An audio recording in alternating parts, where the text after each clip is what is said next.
2562 ခုနှစ်လူတို့ဩဟာကောဇာတက္ကရီ1380ခုနှစ်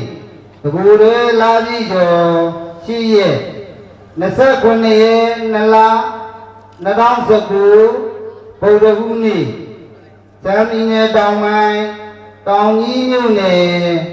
အေးသာယာစမှုစုတနင်္ဂနွေနာနယ်ခင်းတိုင်းအာဟာရဒါန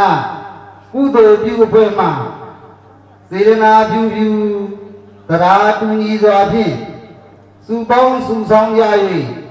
ပထမအကြိမ်စီရင်ကျင်းပပြုလုပ်ပူဇော်အပ်သောဓမ္မဒါနအမတဒါနဓမ္မပူဇာသဘင်အခမ်းအနားအစီအစဉ်များပါဗျာဘိုးပါ၏အခမ်းအနားအစီအစဉ်တည်းရာကြွားရောက်တော်မူလာကြကုန်သောတရားဟောတရားနာနှပြသောပရိသတ်ပေါင်းသူတော်ကောင်းတို့မှနမောတတ္တသုံးကြိမ်ယူစုဘုရားကတော်၍ဓမ္မသဘင်အခမ်းအနားကြီးကိုဖွင့်လှစ်ပေးကြပါရန်လေးစားစွာနှိုးဆော်တိုက်တွန်းအပ်ပါလေခင်ဗျာနမောတ တတဘဂဝတောအာရဟတောသမ္မာသမ္ဗုဒ္ဓတ္တနမောတတဘဂဝတောအာရဟတောသမ္မာသမ္ဗုဒ္ဓတ္တနမောတတဘဂဝတောအာရဟတောသမ္မာသမ္ဗုဒ္ဓတ္တ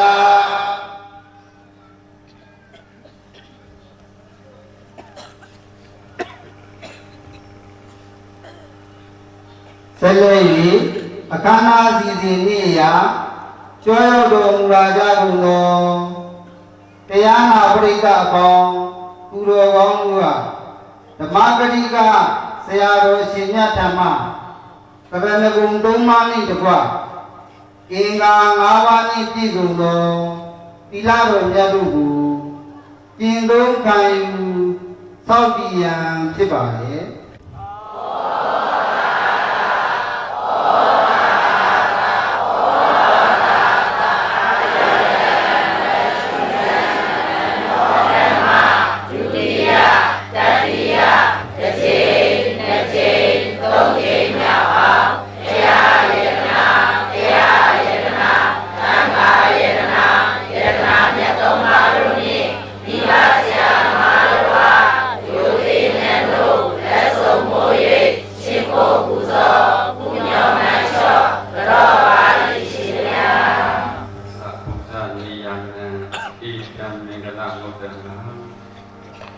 ဒါရဘောကောင်းမှုမြင်လို့ကောင်းအောင်ကျိုးရှိကောင်းကျိုးပူနိုင်ပြီးလို့ကြကုန်သောတရားနာပရိသတ်ပေါင်းတော်ကောင်းတို့ပူဇာနေယနာပူဇော်စဉ်ပူဇော်တိုင်းသောအရာပူဇော်စဉ်ပူဇော်တိုင်းသောပုဂ္ဂိုလ်တို့ကိုရာပူဇာစအကျဉ်လေးစားမြင်လို့တန်ဖိုးထား၍ပူဇော်ကြကုန်သောပုဂ္ဂိုလ်တို့သည်ဣဒလောကေဤလောကကြီးအတွင်၌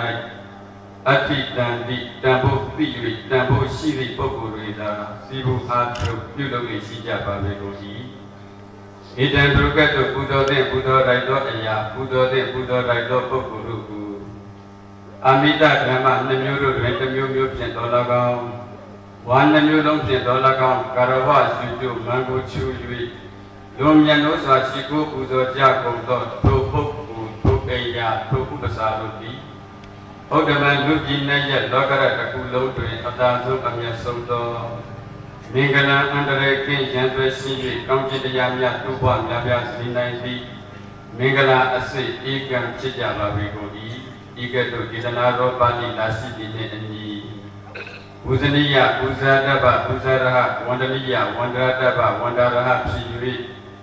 ရှိကိုးတဲ့ရှိကိုးတဲ့မြတ်လို့တဲ့မြတ်လို့တဲ့ပူဇော်တဲ့ပူဇော်တဲ့ကုန်သော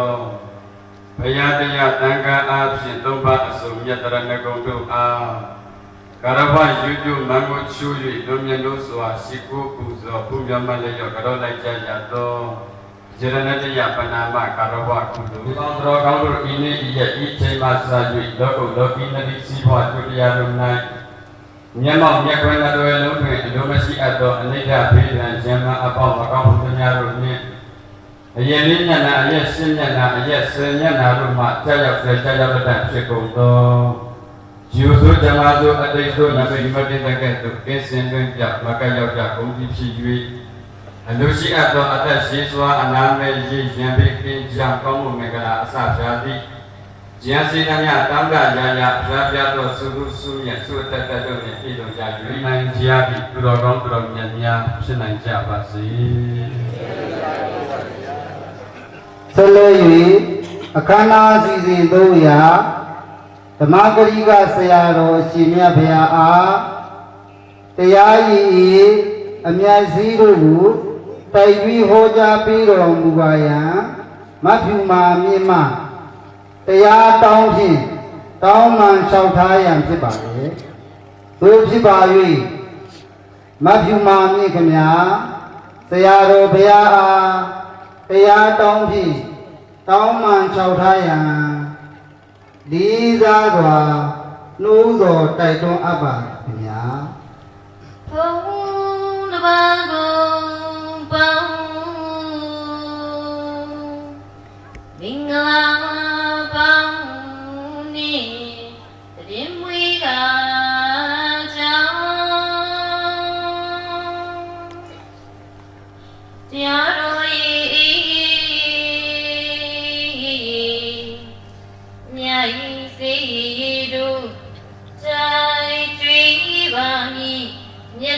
Siyaro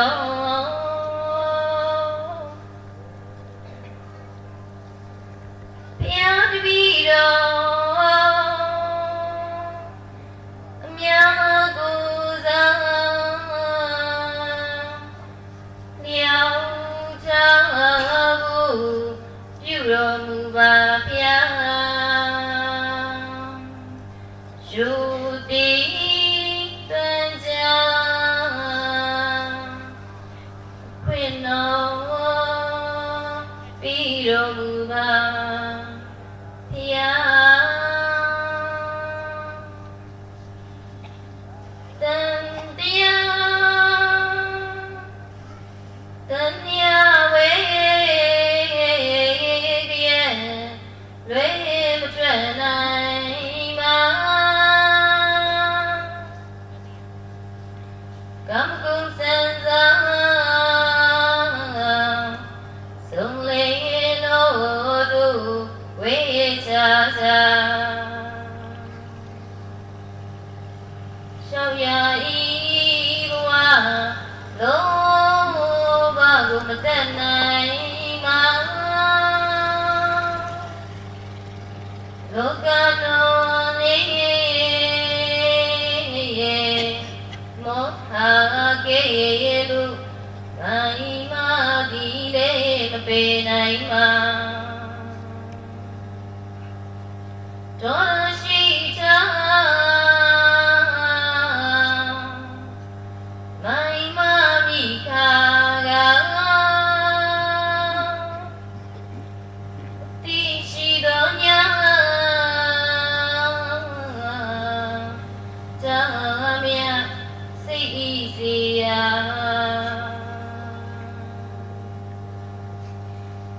Una Devi Ulang Sui To Ka Pya Pya Wei Sa Mang Yi Lang Bei Liet Lue Ma Chuan Nai Ma Lue Ma Chuan Nai Ma Nang Lia Ma Pi Da Cham Ya Wei Zua Lam Pia Pi Ba Lam Gao Pia Sung Ma Rong Ba Sidra Hua Yui Ho Cha Ro Mu Ba Yita Cha Yui Tissa Pia Hu Na Nya Ta Ho Cha Ro Ba Aru Aru Aru Guru Waha Ko Zata Kare Katam Tam Yasis Ne Kunni Guru Labi Kyoshi Yanni Guru Ne Abji Nasek Konaya Nala Natam Saku Guru Ne Siam Jine Tam Pai Tam Jimyu Ne Idaya Samuzu Aninganwili Nana Kendai Harat Rana Atendu Atenda Myama Taku Ne Taku Meta Kuyui Sirana Piu Piu Tara Tunyi Swapien Subang Susam Jaga Mimiru Kurai Leve Mimiru I Baba Tandara Napjato Ajigu Myo Dui Pido Kubai Lok Dui Kurai Lok Jato Abjan Lagam Mimiru Madaba Cha Cha Ati Ati Pawan Chema Chija Kondo Logo Login Nagi Siwa Kongju Chanda Diyadu Dula Ben Dula Nyato Le Tapi Logi Nyachu Yun Pido Chensen Maga Nancho Nigu Abondo Guleve Idiyagaro Agudu Idiyagaro Dudu Idiga Yayi Idiga Dasi Idiyagaro Kubai Idiyagaro Bonsai Sashi Dipshin Ati Mangan Pido Kubo Jan On Jin Jan Ju Kuk Kwamya Atum Nanjaba Di Jin Ju Nga Lan Nan Bodu Swetin Tema Pido Atinagao မုံမြတ်တိစေရနာသတ္တံသောတရားတရားအမှန်မှန်တို့ကိုခွဲခြားဝေဖန်သိစွမ်းနိုင်ကြတဲ့သိဉာဏ်ပညာတို့ဖြင့်ပရမအကျိန်သုံးညတိုင်းတိုင်းဆင်ញင်ကျင့်ပပြုလုပ်မှုသောအသောနိဗ္ဗာန်ရောက်ကြောင်းတကူရီသောနိလန်ကောင်းဖြစ်သည့်ဓမ္မဒါနအမတဒါနဓမ္မပူဇာတပင်ပွဲကြီးဤနှစ်ရက်မြောက်တဲ့နေ့နှစ်ရက်မြောက်တဲ့ညမှာနိဝေမစီဝင်းညီညာရောက်ရှိကလာကြဂုံသောတရားနာပရိသတ်ဆွေတော်မျိုးတော်ပေါင်းသူတော်ကောင်းကြီးတို့အားအလုံးသောသူတော်ကောင်းကြီးများနှင့်ဦးဇင်းတို့၏အနန္တဂုဏ်၏ကျေးဇူးရှင်များဖြစ်ကြကုန်သောဘုရားတရားတန်ခါမိဘဆရာသမားဟုဆိုအပ်သောအနန္တအနန္တ၅ပါးတို့နှင့်တော်ကောင်းကြီးများနှင့်ဦးဇင်းတို့၏ဆရာတခင်ကျေးဇူးရှင်ဖြစ်တော်မူသောကျေးဇူးတော်ရှင်အကမဟာပန္တိတမိုးကုတ်ကျတော်ဘုရားကြီးအား၎င်းတို့သူအလုံးသောသူတော်ကောင်းကြီးများနှင့်ဦးဇင်းတို့၏ဆရာတခင်ကျေးဇူးရှင်ဖြစ်တဲ့ကဲ့သို့ဣဓမ္မဘုဒ္ဓသခင်ပွဲကြီး၏ပရမညာကနေပြီးတော့ဝါပရမညာမှာအနန္တတရားနာပရိသတ်ပေါင်းသူတော်ကောင်းတို့အားစကားအနာနဲ့အသားကျအောင်တရားပြတော်တော်မူသည်မဟာလေဒီကျောင်းတိုက်တော်ကြီး၏ကုသီပရဏနာယကဆရာတော်ဘုရားကြီးအား၎င်းတို့သူဣဓမ္မဘုဒ္ဓသခင်ပွဲကြီး၏မနက်ဖြန်အောင်ပွဲညမှာအနန္တတရားနာပရိသတ်ပေါင်းသူတော်ကောင်းတို့အားတရားအတိတွေနဲ့အနာညှိပေးကြမည်ဆရာတော်ဘုရားကြီးတို့အား၎င်းဘုမရဘာအယက်လေးမျက်နှာအယက်ရှင်မျက်နှာတို့၌တရင်သုံးနေထိုင်တော်မူကြကုန်သောသောပရိပန်အကျင့်မှန်ကိုကျင့်ကြံပေတတ်နေမြေကံဆရာတော်တန်ဃာတော်အရှင်ကောင်းရှင်မြတ်တို့အား၎င်းဥဒိတ်မှာပန်းစင်ထား၍ဘုဇရာတော်ရှင်မြတ်များတို့ဤအင်းမြတ်တွေထွေးလာသောဘုံရိတ်ကံရိတ်မေတ္တာရိတ်ဩဝါဒရိတ်တို့ဘုခုလုံးလည်းရဘုဇရာတော်ရှင်မြတ်များတို့ဤဥပနိတရားတို့ကိုခံယူကြကားဩဝါဒန္တရာအဆက်ဆက်တို့ကသာဘူးတဲ့ရေစက်ပဏ္ဏဘုဒ္ဓတစ္ဆာဘတ်တော်ကဘုဒ္ဓဆုတောင်းကောင်းမှုတွေကြောင့်ယခုလိုတန္တရာရဲ့ဘုံကကြီးမှာဉာဏ်လည်းကဆုံးဖြတ်ခွင့်ရကြကုန်သောအာနန္ဒတရားနာပရိသတ်ဆွေတော်ရှင်တော်လူတော်ပေါင်းကြီးတို့အားအာနန္ဒသူတော်ကောင်းကြီးတို့အနေအချင်းလည်းပဲမိမိတို့ကိုယ်တိုင်မိမိတို့ရနေတဲ့ဘုံဘဝရောက်နေတဲ့နေရာဒေသရှင်သန်ခွင့်ရနေသည့်အချိန်ကာလဒီအရာတွေအလုံးရဲ့တန်ဖိုးကိုသိပြီးတော့ကိုယ့်ကိုယ်တန်ဖိုးရှိစွာဖြင့်အတိမဥပိဉာဏ်ဥကအတိမှန်ကန်လို့ကိုယ့်ကိုကြံအောင်ကြည်ကြံကျုပ်ကိုပွားများအထောက်နိုင်ကြပါစေခြင်းကျုံကဓမ္မတန်ရုပ်တဲ့တခုကိုအခြေခံပြုပြီးတော့ဘုရားတို့စွမ်းနိုင်သမျှဓမ္မဒါနအမတဒါနအနေအချင်းရှင်းဝေဟောကြားပေးမဲ့တရားတော်ရဲ့အမိကတော့လမ်းမနေသူဖိမကူပါတရားတော်ကောင်းကြီးများနှလုံးစိတ်ဝဉ္ဉ္ချစွာထား၍မိမိတို့ကိုယ်တိုင်လည်းပဲတင့်တော်လျောက်ပတ်စေနိုင်တရားတော်ရဲ့ပုံမှန်တဲ့ဓမ္မကရုကရဝဖြစ်စေနိုင်တဲ့ဣရိယာပုမျိုးဖြင့်တရားတော်မြတ်တို့ကိုအာယုတဘာစေကတော်ကြစီပဲတတိကဝရိယစိုက်ကဖြင့်မတနာရှိဘုတော်ကြည်ညိုနိုင်ကြပါပြီဒီနေ့အလုံးစုံသောတရားကိုချစ်ခင်လေးစားတန်ဖိုးထား၍တရားနဲ့ဝိတ္တရောတရားနဲ့ပြောပြီးတော့နေကြတဲ့သင်တို့ရဲ့တရားနာပရိသတ်ဒီလိုစစ်တောင်းမြေဝပေါင်းကြီးတို့အားမြတ်ဗုဒ္ဓရဲ့အလိုတော်ချအလုံးစုံတော်ကောင်းကြီးတို့အနေအားဖြင့်အတိမဥမိဉာဏ်ဥကကိုယ်ပိုင်လုပ်တွေကိုကိုယ်တိုင်ရွေးချယ်ပြီးတော့လုပ်နိုင်ကြပါစေခြင်းပြုငါနေရင်ပါရင်ဆွေရင်မျိုးရင်ဓမ္မတန်ရုံနဲ့တခုကိုအခြေခံထားပြီးတော့ဓမ္မဒါနအမတဒါနအနေအားဖြင့်ဆွေးနွေးတင်ပြအကြံပြုကျေးဇူးဆက်ပြီးတရားတော်ရဲ့အမိကတော့လမ်းမနေသူဖိမကူပါတရားတော်တဲ့လူတော်ကောင်းကြီးများတစ်ခေါက်ပြောကြည့်ပါဦးလမ်းမနေသူဖိမကူပါဗျာတခြားကတတိပေးခဲ့တာလားဘုရားကတတိပေးခဲ့တာလားဘုရားကတတိပေးခဲ့တာပါဗျာတို့သူတခြားကတိုက်တွန်းခဲ့တာလားဘုရားကတိုက်တွန်းခဲ့တာလားဘုရားကတိုက်တွန်းခဲ့တာပါဗျာဘာဖြစ်လို့ဘုရားရှင်ကိုရောမြတ်ကြီးကတုတ်ကဲ့သို့မိမိကိုယ်တိုင်လည်းပဲလမ်းမနေပြီလမ်းချော်နေပြီဆိုလို့ရှိရင်ကိုယ်အတိကိုယ်ပြင်ကိုယ်ကျင့်စဉ်ကိုကျင့်အသင့်တဲ့နှလုံးသွင်းပြီးတော့လမ်းမှန်ပေါ်သို့မှန်ကန်စွာတဲ့မှတ်စွာဖြောင့်တန်းစွာရှောက်လန်းနိုင်ဖို့လိုသလိုမိမိတို့မှာတပါအခြားအတိပတ်ဝန်းကျင်မှာရှိကြတဲ့ပုဂ္ဂိုလ်တွေကိုလည်းပဲတတိလုကဉာဏ်ချွတ်ကျွေးပြီးတော့လမ်းချော်နေကြတာကိုသိရင်မိမိတို့ကတတ်နိုင်သမျှဘဝခရီးပေါ်အဖြစ်လက်တွဲခေါ်ပြီးတော့လမ်းမှန်ပေါ်သို့ဆွဲတင်တက်မှတ်ပြီးလူတယ်လို့တခြားကတတိပေးတာလားဘုရားကတတိပေးတာလားဘုရားကတတိပေးတာပါဗျာ။ဘာဖြစ်လို့ဘုရားရှင်ကိုရောမြတ်ကတတိပေးရတယ်ပေးရင်ယနေ့အလုံးတော်ကမိတော်ကြီးတို့မေတော်ကြီးတို့ကြုံတွေ့နေရတဲ့ယနေ့ခေတ်ကာလဒီ စာပေလို့ပြောရင်ကလိရုပ်ခေတ်လို့မှတ်ပါတဲ့ဘာခေတ်လို့မှတ်ရမှာပါလဲအဲ့တော့ဒီလိုပြောစရာတွေကတော့များတာစာပေလို့ပြောရင်ကလိရုပ်ခေတ်မြန်မာလို့ပြောရင်တော့စွတ်ခေတ်ပေါ့နော်လူတွေရဲ့နှလုံးသားထဲမှာရှင်တဲ့နှလုံးသားထဲမှာစေရနာမြတ်၃ပါးကိုတန်ဖိုးထားရကောင်းမှလည်းနေလာကြတယ်ဟုတ်ပြီတော့ဒါသဘောပေါက်ပါလိမ့်မယ်မလို့ဒီများတွေ့ကြကိုပါဝင်ခြင်းကိုဒီခေတ်ကကျွန်တော်တို့ကောင်းများဘုရားရှိခိုးမြတ်ကကလိရုပ်ခေတ်အဲ့ဒီမှာကျွန်တော်တခုကံကောင်းတာကလောကနိယာမအဖြစ်ကြည့်လို့ရှိရင်လောကမှာခေတ်၄ခေတ်ရှိတယ်ကတ္တရုပ်ခေတ်တိတရရုပ်ခေတ်သဝါပရရုပ်ခေတ်ကလိရုပ်ခေတ်ဆိုပြီးတော့ခေတ်ဘယ်နှမျိုးရှိပါလဲ၄မျိုးပါဗျာအဲ့တော့လူရင်းလေးချုပ်ပြောကြတော့ဗျာဘုန်းကြီးကကိုစောနဲ့ကိုစောကြားတယ်မသိဘူးအောက်ကလူကြီးကခန္ဓာစတဲ့ခဏရဆိုတော့ဘယ်တော့မေတ္တာပို့နေလဲမသိဘူးနော်အဲ့တော့ကျွန်တော်ကိုချင်းလဲစားပါတယ်ဒါဘုံမကိုချင်းပြီးတော့လူရင်းလေးချုပ်ပြောကြတော့ပေါ့စာပေလို့ပြောရင်ဘရဝါတွေကျင်လဲနေရတာခေတ်၄ခေတ်ရှိနံပါတ်1ကကတ္တရုပ်ခေတ်ကတ္တရုပ်ခေတ်ဆိုတာကခေတ်ဆိုတာကကာလအချိန်ကိုပြောတာပေါ့လေနော်ခေတ်တစ်ခေတ်ကိုဘယ်လောက်ကြာတယ်ဆိုတာတော့ဝေဖန်မပြတော့ပါဘူးဒါတော့အဲ့တော့ကတ္တရုပ်ခေတ်ဆိုတာကအဲ့ဒီခေတ်အဲ့ဒီကာလမှာဖြစ်ကြတဲ့ပုဂ္ဂိုလ်တရားတွေဟာ၄ပုံပုံလိုက်ရင်၄ပုံလုံးတရားဆောင်န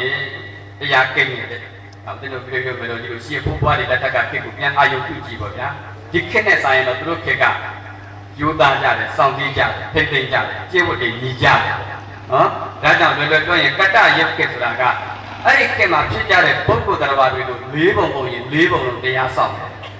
နောက်တစ်ခုသင်တို့တော်ကောင်းများကတ္တရုပ်ခေတ်ကနေတဖြည်းဖြည်းနှစ်တွေကြာလာတော့တိတရရုပ်ခေတ်ဆိုတာဖြစ်လာတယ်တိတရရုပ်ခေတ်ဆိုတာကအဲ့ဒီခေတ်မှာဖြစ်ကြတဲ့ပုဂ္ဂိုလ်တရားတွေကို၄ပုံပုံလိုက်ရင်၃ပုံပဲတရားဆောင်တယ်တစ်ပုံကတရားပြတ်လာပြီတပြည့်ပြည့်တိုးတက်လာတာလားဆုံးယုတ်လာတာလားဆုံးယုတ်လာတယ်နော်နောက်တစ်ခုသင်တို့တော်ကောင်းများအဲ့ဒီခေတ်ကာလကနေတပြည့်ပြည့်နှစ်ကြာလာတော့စီးစင်းလာတော့ဒွါပရယုတ်ခေတ်ဆိုတာရောက်လ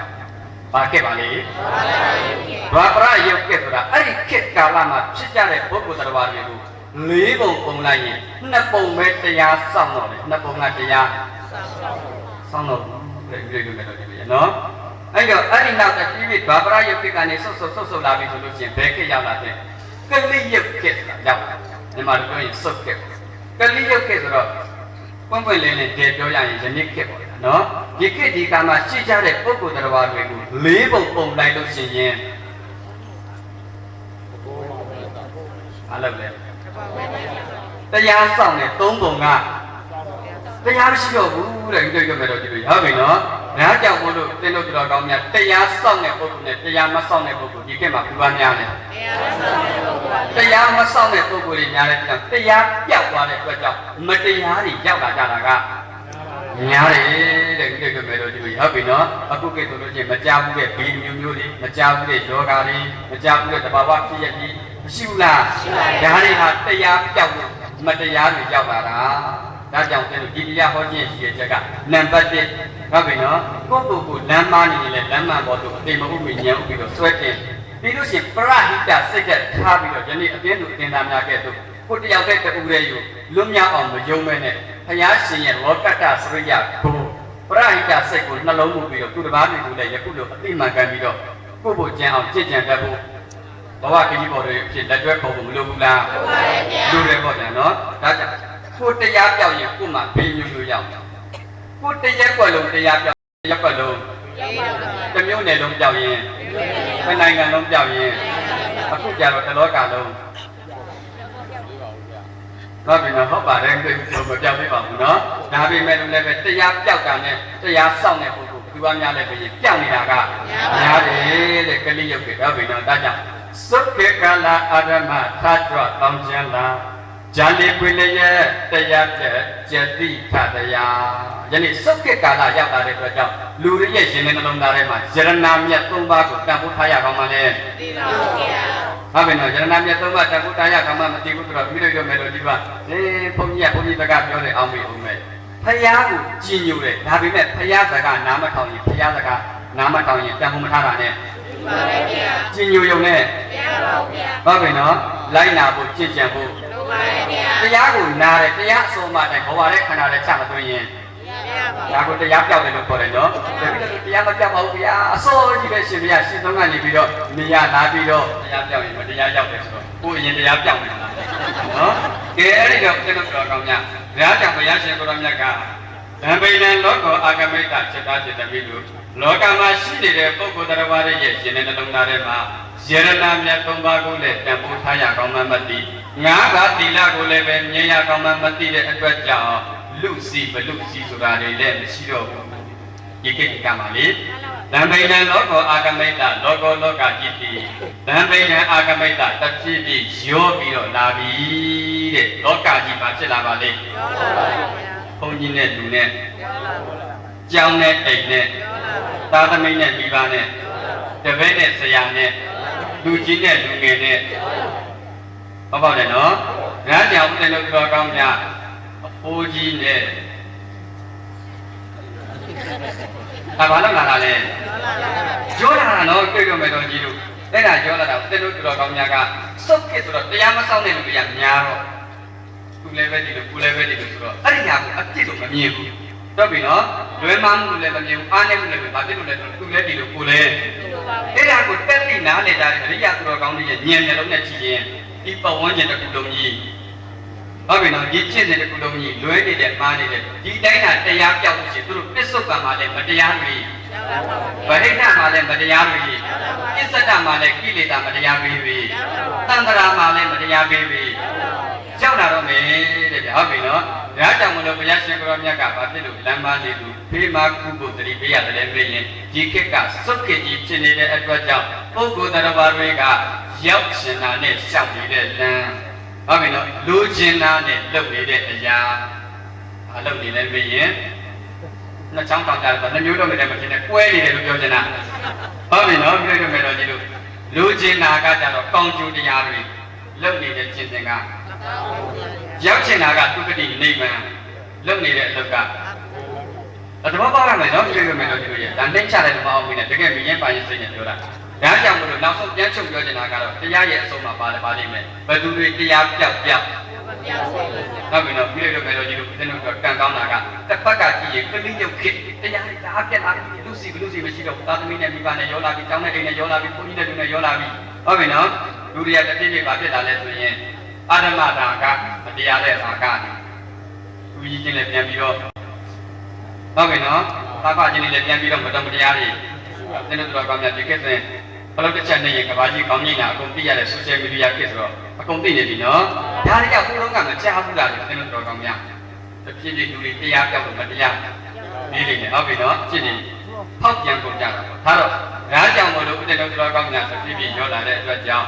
သံဗေနလောကောအာဂမိတလောကကြီးတပြည့်ပြည့်ရောလာတဲ့အတွက်ကြောင့်လူစီဘလူစီဆိုတာလေးလည်းမရှိတော့ဘူးအာရမရာဂမတရားတဲ့ရာဂတွေဖြစ်ပြီးဝိတမလောဘမတရားတဲ့လောဘတွေဖြစ်ပြီးစားကောင်းလားမစားကောင်းလားလုပ်နေလားမလုပ်နေလားရှင်းချိန်နိုင်အားတွေမရှိကြတော့ရမယ်ဆိုရင်ဘာနာတောင်းဟုတ်ပြီနော်ဘုရားပြည့်စုံကြောင်းပြည့်စုံတန်ခါပြည့်စုံရဲ့လို့လဲခွဲခြားစစ်စစ်မှုတွေရှိတော့ဘူးနော်ဒါကြောင့်ဝိတမလောဘတွေလည်းများပြားလာပြီးထောက်ပြန်လာပြီးမိစ္ဆာဇီဝအတ္တပွေးမှုတွေကလည်းမစင်ကြယ်တော့ဘူးတဲ့ဟုတ်ပြီနော်ဘသူတည်တည်ငတိမာရဲ့ပြီးပါဗျာဟုတ်ပြီနော်ဘုသူကသူပြင်မဲ့ရမှာဘယ်တော့ပြပြငါဘွားရွှေတော့မောင်းရပြီးသားပဲဆိုပြီးတော့အဲ့ဒါပြီးတော့ညာနော်တဲ့နမောက်ကတဲ့ပြီးတော့ညာတဲ့နောင်လို့ညာတို့သူတို့ပြောတဲ့သင်တွေအောင်မယ်နော်အဲ့ဒီတော့တဲ့တို့ကမှဒီခေတ်မှာချက်ဥတွေလည်းစာနေလေအကုန်လုံးဓာရီပြောရင်ပြောမဆုံးတော့တောင်းတော့ဖြစ်နေအောင်ပြောချင်တာကအသက်မွေးမှုတွေလည်းမစင်ကြယ်တော့ဘူးလေမယ်လို့ကြည့်မြဟုတ်ပြီနော်ဟိုကိုရောက်တဲ့ပုဂ္ဂိုလ်ကလည်းကိုတော့နှစ်ရောတက်ရင်အခုကိုတော့ကိုသိလေးသိဆိုင်ရင်အခုဒါနဲ့ပေါ်ပြည့်ကြတယ်ဟုတ်ပြီနော်ဒါကြောင့်ရတာအစိလကကောကုရတုကရသောနာသင်္ကတာတက်ချစ်ကြည်ပါနဲ့သူလာပြီးလေသိရင်မနာနဲ့ပြလို့ပြန်မြင်များခွေးဒီဝက်ဒီနွားတွေနဲ့လာပါဗျာဒုက္ခနဲ့တိရစ္ဆာန်စိတ်ကြီးဖြစ်လာကြပြီလေဟုတ်ပြီနော်တရားတွေကြောက်အဲ့လိုတရားကြောက်တဲ့ကျင့်ပါပြီးလို့မယ်လို့ဒီတိုင်းတာနေရင်ရှုံကြီးရှုံးနေမယ်တဲ့စုံစုံမြုပ်နေမယ်တဲ့အဲ့ဒီမှာကံကောင်းတာကတစ်ဖက်ကကြည့်တော့ကလေးရုပ်ခေတစ်ဖက်ကကြည့်တော့ဝိမု ക്തി ယူကခေမင်းညာကောင်းတဲ့မာလေးဆရာတော်ဘုရားကြီးဟုတ်ပြီနော်သုံးမသွားသလိုပဲဝိမု ക്തി ယူကခေဆိုတာဘာခေလို့ပြောပါလဲမင်းညာကလည်းဆရာတော်ဘုရားကြီးပြောသွားတယ်နော်ဝိမု ക്തി ယူကခေဆိုတာဘာခေလို့ပြောပါလဲကျွတ်တန်းလွတ်တန်းဝင်ဖို့ရလွယ်ကူတဲ့ခေဉာဏ်စံတဲ့ခေ ဝိမု ക്തി ယုဂတပတ်ပြန်ပရမတ္တန်ကြားရမယ်ဆိုပြီးတော့ဟိုနာဒီနာနေရာတိုင်းမင်းညာကဆရာတော်ဘုရားတော်ပြောသွားတယ်သင်တို့တော့မပြောရဘူးပေကျူပေကြားကတော့ဘုရားတန်ထွက်တယ်သူလားမရှိဘူးဟုတ်တယ်နော်ဒါကြောင့်သင်တို့တော်ကောင်းများတကယ်တော့ရင်အဟုတ်ရနိုင်တဲ့ဒီနေ့ခေတ်တစ်ဖက်ကကြည့်တော့ဝိမု ക്തി ယုဂခေတ်တစ်ဖက်ကကြည့်တော့ကလေးယုတ်ခေတ်လူလိုပြောရင်ဒီဘက်ကတော့သိကြမယ်လို့ကမ်းမတော့ပြူလာဟုတ်ပြီနော်ဒါပေမဲ့ဒီဘက်ကကြားလေးထောက်ကန်တာတော့တိတ်ပြီးတော့ဗျံပရာကြီးတော့ဖြစ်တယ်ပေါ့ဒီအဲ့ဒီထောက်ကန်တဲ့ကြားမရှိရင်တော့ဖြစ်ပါပါဟုတ်တယ်မလားဒါကြောင့်မလို့တစ်ဖက်ကကြည့်တော့ပစ္စည်းကိုရာယောနောကိုရာစီးရကိုရာတရားပြောက်ကိုရာလွယ်ကူတဲ့ကလေးယုတ်ခေတ်ဖြစ်တယ်လို့တစ်ဖက်ကလည်းပဲလွတ်ဖို့ရာချွတ်ဖို့ရာမြန်ဆန်းတဲ့ဝိမု ക്തി ယုဂဖြစ်တဲ့အတွက်ကြောင့်ခိနှစ်ခုကြားမှာဝိယုဖလဒလေးနဲ့ဂျားညက်ပြီးတော့မနေလဲနဲ့ဟုတ်ပြီနော်တစ်ဖက်ဖက်အားပေးပြီးတော့ဒါတစ်ဖက်ဖက်ဆိုတာလဲစကားကြည့်တာပြောတာတကယ်ကြရင်ဝိမု ക്തി ယုဂခေတ်ဘက်ကိုအားလေးပြီးတော့တွန်းအားလေးနဲ့ထောက်လိုက်မယ်ဆိုလို့ရှိရင်သူမပြုတ်ခင်ကိုလုံးလုံးမြမှုမရနိုင်ဘူးလားအဲ့လိုမှမဟုတ်ရင်တော့ထောက်ကန်အားမရှိတစ်ဖြစ်ဖြစ်ကိုထောက်တဲ့အားကနည်းနေလာပြီးတော့ဟုတ်ပြီနော်ကလေးယုတ်ကပြေရမယ်တော့ဒီကိုပေါ်ပြီတဲ့တရားပြောက်လို့ရှိရင်ပစ္စုပန်မှာလည်းဘေးရောက်သံဃာမှာလည်းဘေးရောက်အလေတို့ထိုင်မှာပေါ့လို့တော့မလုပ်နဲ့အဲ့ဒီကြီးပြောတာမဟုတ်ဘူးစင်ရဲကိုပြောတာဟုတ်ပြီနော်ဒါကြောင့်မလို့ဘုရားရှင်ကိုရမြတ်ကဖြစ်သားဖြစ်သမီးတို့ဒီခေတ်ဒီကာလကပုဂ္ဂိုလ်တရားဘာတွေကလေးယုတ်ဖြစ်နေတဲ့အတွက်ကြောင့်အဲ့ဒီကလေးယုတ်ဖြစ်နေတဲ့ကာလမှာယရဏမြတ်၃ပါးတဲ့တန်ဖိုးထားရကောင်းမှန်းသိပါပါဗျာခုနပြောခဲ့ပြီကလေးယုတ်ဖြစ်တော့ကလေးယုတ်ဖြစ်ပဲဒီခေတ်ထဲကိုကလူတော့ဖြစ်နေပြီဒါပေမဲ့သူများမိုက်တိုင်းသဘောဟုတ်ပြီနော်ကလေးယုတ်ဖြစ်တော့ကိုရောက်နေပြီခေတ်ကိုပြည့်မတင်မဲနဲ့ငါရုံးပတ်လို့ပြီးနေတယ်ပြုပြင်လို့ကျူးသားလို့ကြာသေးတယ်ဆိုပြီးတော့အဲ့လိုကိုအတိလေးကိုပြပြီးတော့ရောကြည့်ရောရသူလဲပါမလို့ပဲနဲ့ဟုတ်ပြီနော်အရေးကိုကိုတွေးပြီးတော့ကိုတရားကိုဝရိယကိုကာယကိုညာနာကိုကာလာလေးတွေကိုကောင်းတဲ့ဘက်မှာအသုံးချလို့ရောရပါတယ်ဗျာမရနိုင်ဘူးလားရပါတယ်ဗျာရတာပေါ့ပြီးတော့ပြောမယ်လို့ရှိတယ်ဒါကြောင့်ကိုအရေးကိုကိုတွေးတဲ့ပုဂ္ဂိုလ်များကအဲ့လိုကလေးယုတ်ကြီးရောက်နေတဲ့ကာလမှာကိနကုကြာညက်နေတဲ့အချိန်မှာအသင်မဥနေညံဥပြီးတော့ကိုအတိကိုပြင်ကိုကျင့်တဲ့ကိုမှန်ကန်သွားကျင့်ဖို့လိုပါတယ်ဗျာလိုတယ်နော်ဒါကိုအရေးကိုတန်ဖိုးထားတဲ့ပုဂ္ဂိုလ်များကဒါကြောင့်ခက်ကလည်းစုပ်ခက်ရောက်ပြီးလူတွေကလည်းအဲ့ဒါလိုတန်ဖိုးထားရကောင်းမှအဲ့ဒါလိုစင်ကျင်ရကောင်းမှအဲ့ဒါလိုပြင်ဆင်ရကောင်းမှမသိပဲနဲ့ဒီပတ်ဝန်းကျင်ရောက်ရင်ဒီကလေးစရိုက်တွေဟိုပတ်ဝန်းကျင်ရောက်ရင်ဟိုဆန်ရောက်တော့ဒီဆန်ရောက်တော့ဓမ္မယုံနဲ့စီဝေပွဲဖိတ်ရင်မလားဘူးဆိုင်မှာစီဝေပွဲဖိတ်တော့မှန်ပါတယ်ဗျာဟုတ်ပြီနော်အဲ့တော့ဦးဇင်းတို့တော်ကောင်းများအဲ့လိုညီးစက်ရကိုပါသွားတဲ့ခါကို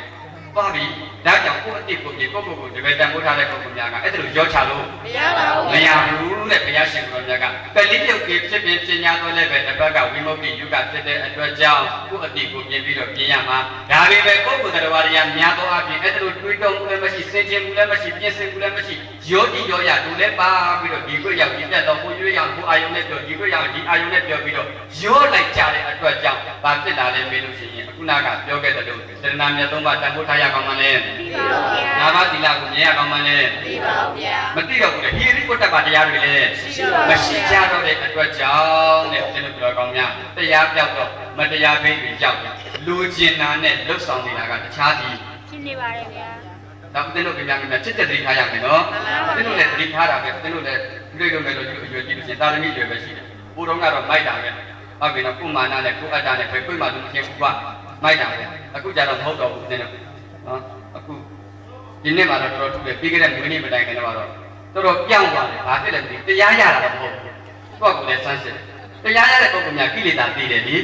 ဟုတ်ပြီနော်ကိလေသာတွေမသိရင်တော့ထိုက်ရဖောင်းပါနေအဲ့တော့ငါတရားရလို့ဒီလိုစိတ်ကြီးဝင်လာတာလားလို့ပြန်ပြီးကြည့်တော့လေမဟုတ်သေးဘူးဗျဘာဖြစ်လို့လဲဆိုတော့မဲအိမ်တော်ပြုလို့ရရင်အိမ်တော်ပြုကျင်နေတယ်ဆိုတော့ဟိုဒါတရားရတာတော့မဟုတ်သေးဘူးဟုတ်ပြီနော်အဲ့တော့ဒါပေမဲ့တစ်ဖက်ကအဲ့ဒီစိတ်ကြီးရတော့နေပါတယ်ဒီလိုဒီကောင်မောင်နှမဆိုတာလည်းတိတ်ပြီးတော့ဖတ်တွယ်ထားတာမျိုးစုပ်ကိုင်းထားတာမျိုးရှိပါဘူးဗျာသူမှဟုတ်ပြီနော်အကုန်လုံးကျောင်းတိုက်ဆိုတာလည်းအဲ့တိုင်းပဲတရားဆိုတာလည်းဒီတိုင်းပဲဘာသူမှတိတ်ပြီးတော့ဟိုခင်တွဲပြီးတော့အများနဲ့လုံးလို့ရတဲ့ကိစ္စကိုဟုတ်ပြီနော်လုံးလို့ရတဲ့ဖြစ်လုံးလို့မရရင်အဲ့ဒါအကုန်လုံးစွန့်ချပြီးတော့ကိုယ်လုပ်ကိုဒါမှမဟုတ်အာဃာတလည်းမဖြစ်ကျွန်တော်ဘူးတန်ត្រာလည်းမရှိကျွန်တော်ဘူးအများကြီးသိညာရှိရကျင်တာမျိုးလည်းမရှိတော့ဘူးဒီလိုကလေးလုပ်ချင်တယ်ဒီအတွက်လုံလောက်တဲ့ပမာဏဟုတ်ပြီနော်လုံလောက်တဲ့အလူရှင်ပြည့်စုံသွားရင်ရမယ်အဲ့ဒါမျိုးပဲအဲ့ဒါဘာဖြစ်လဲမသိဘူးလေတစ်ဖက်ကကြည့်တော့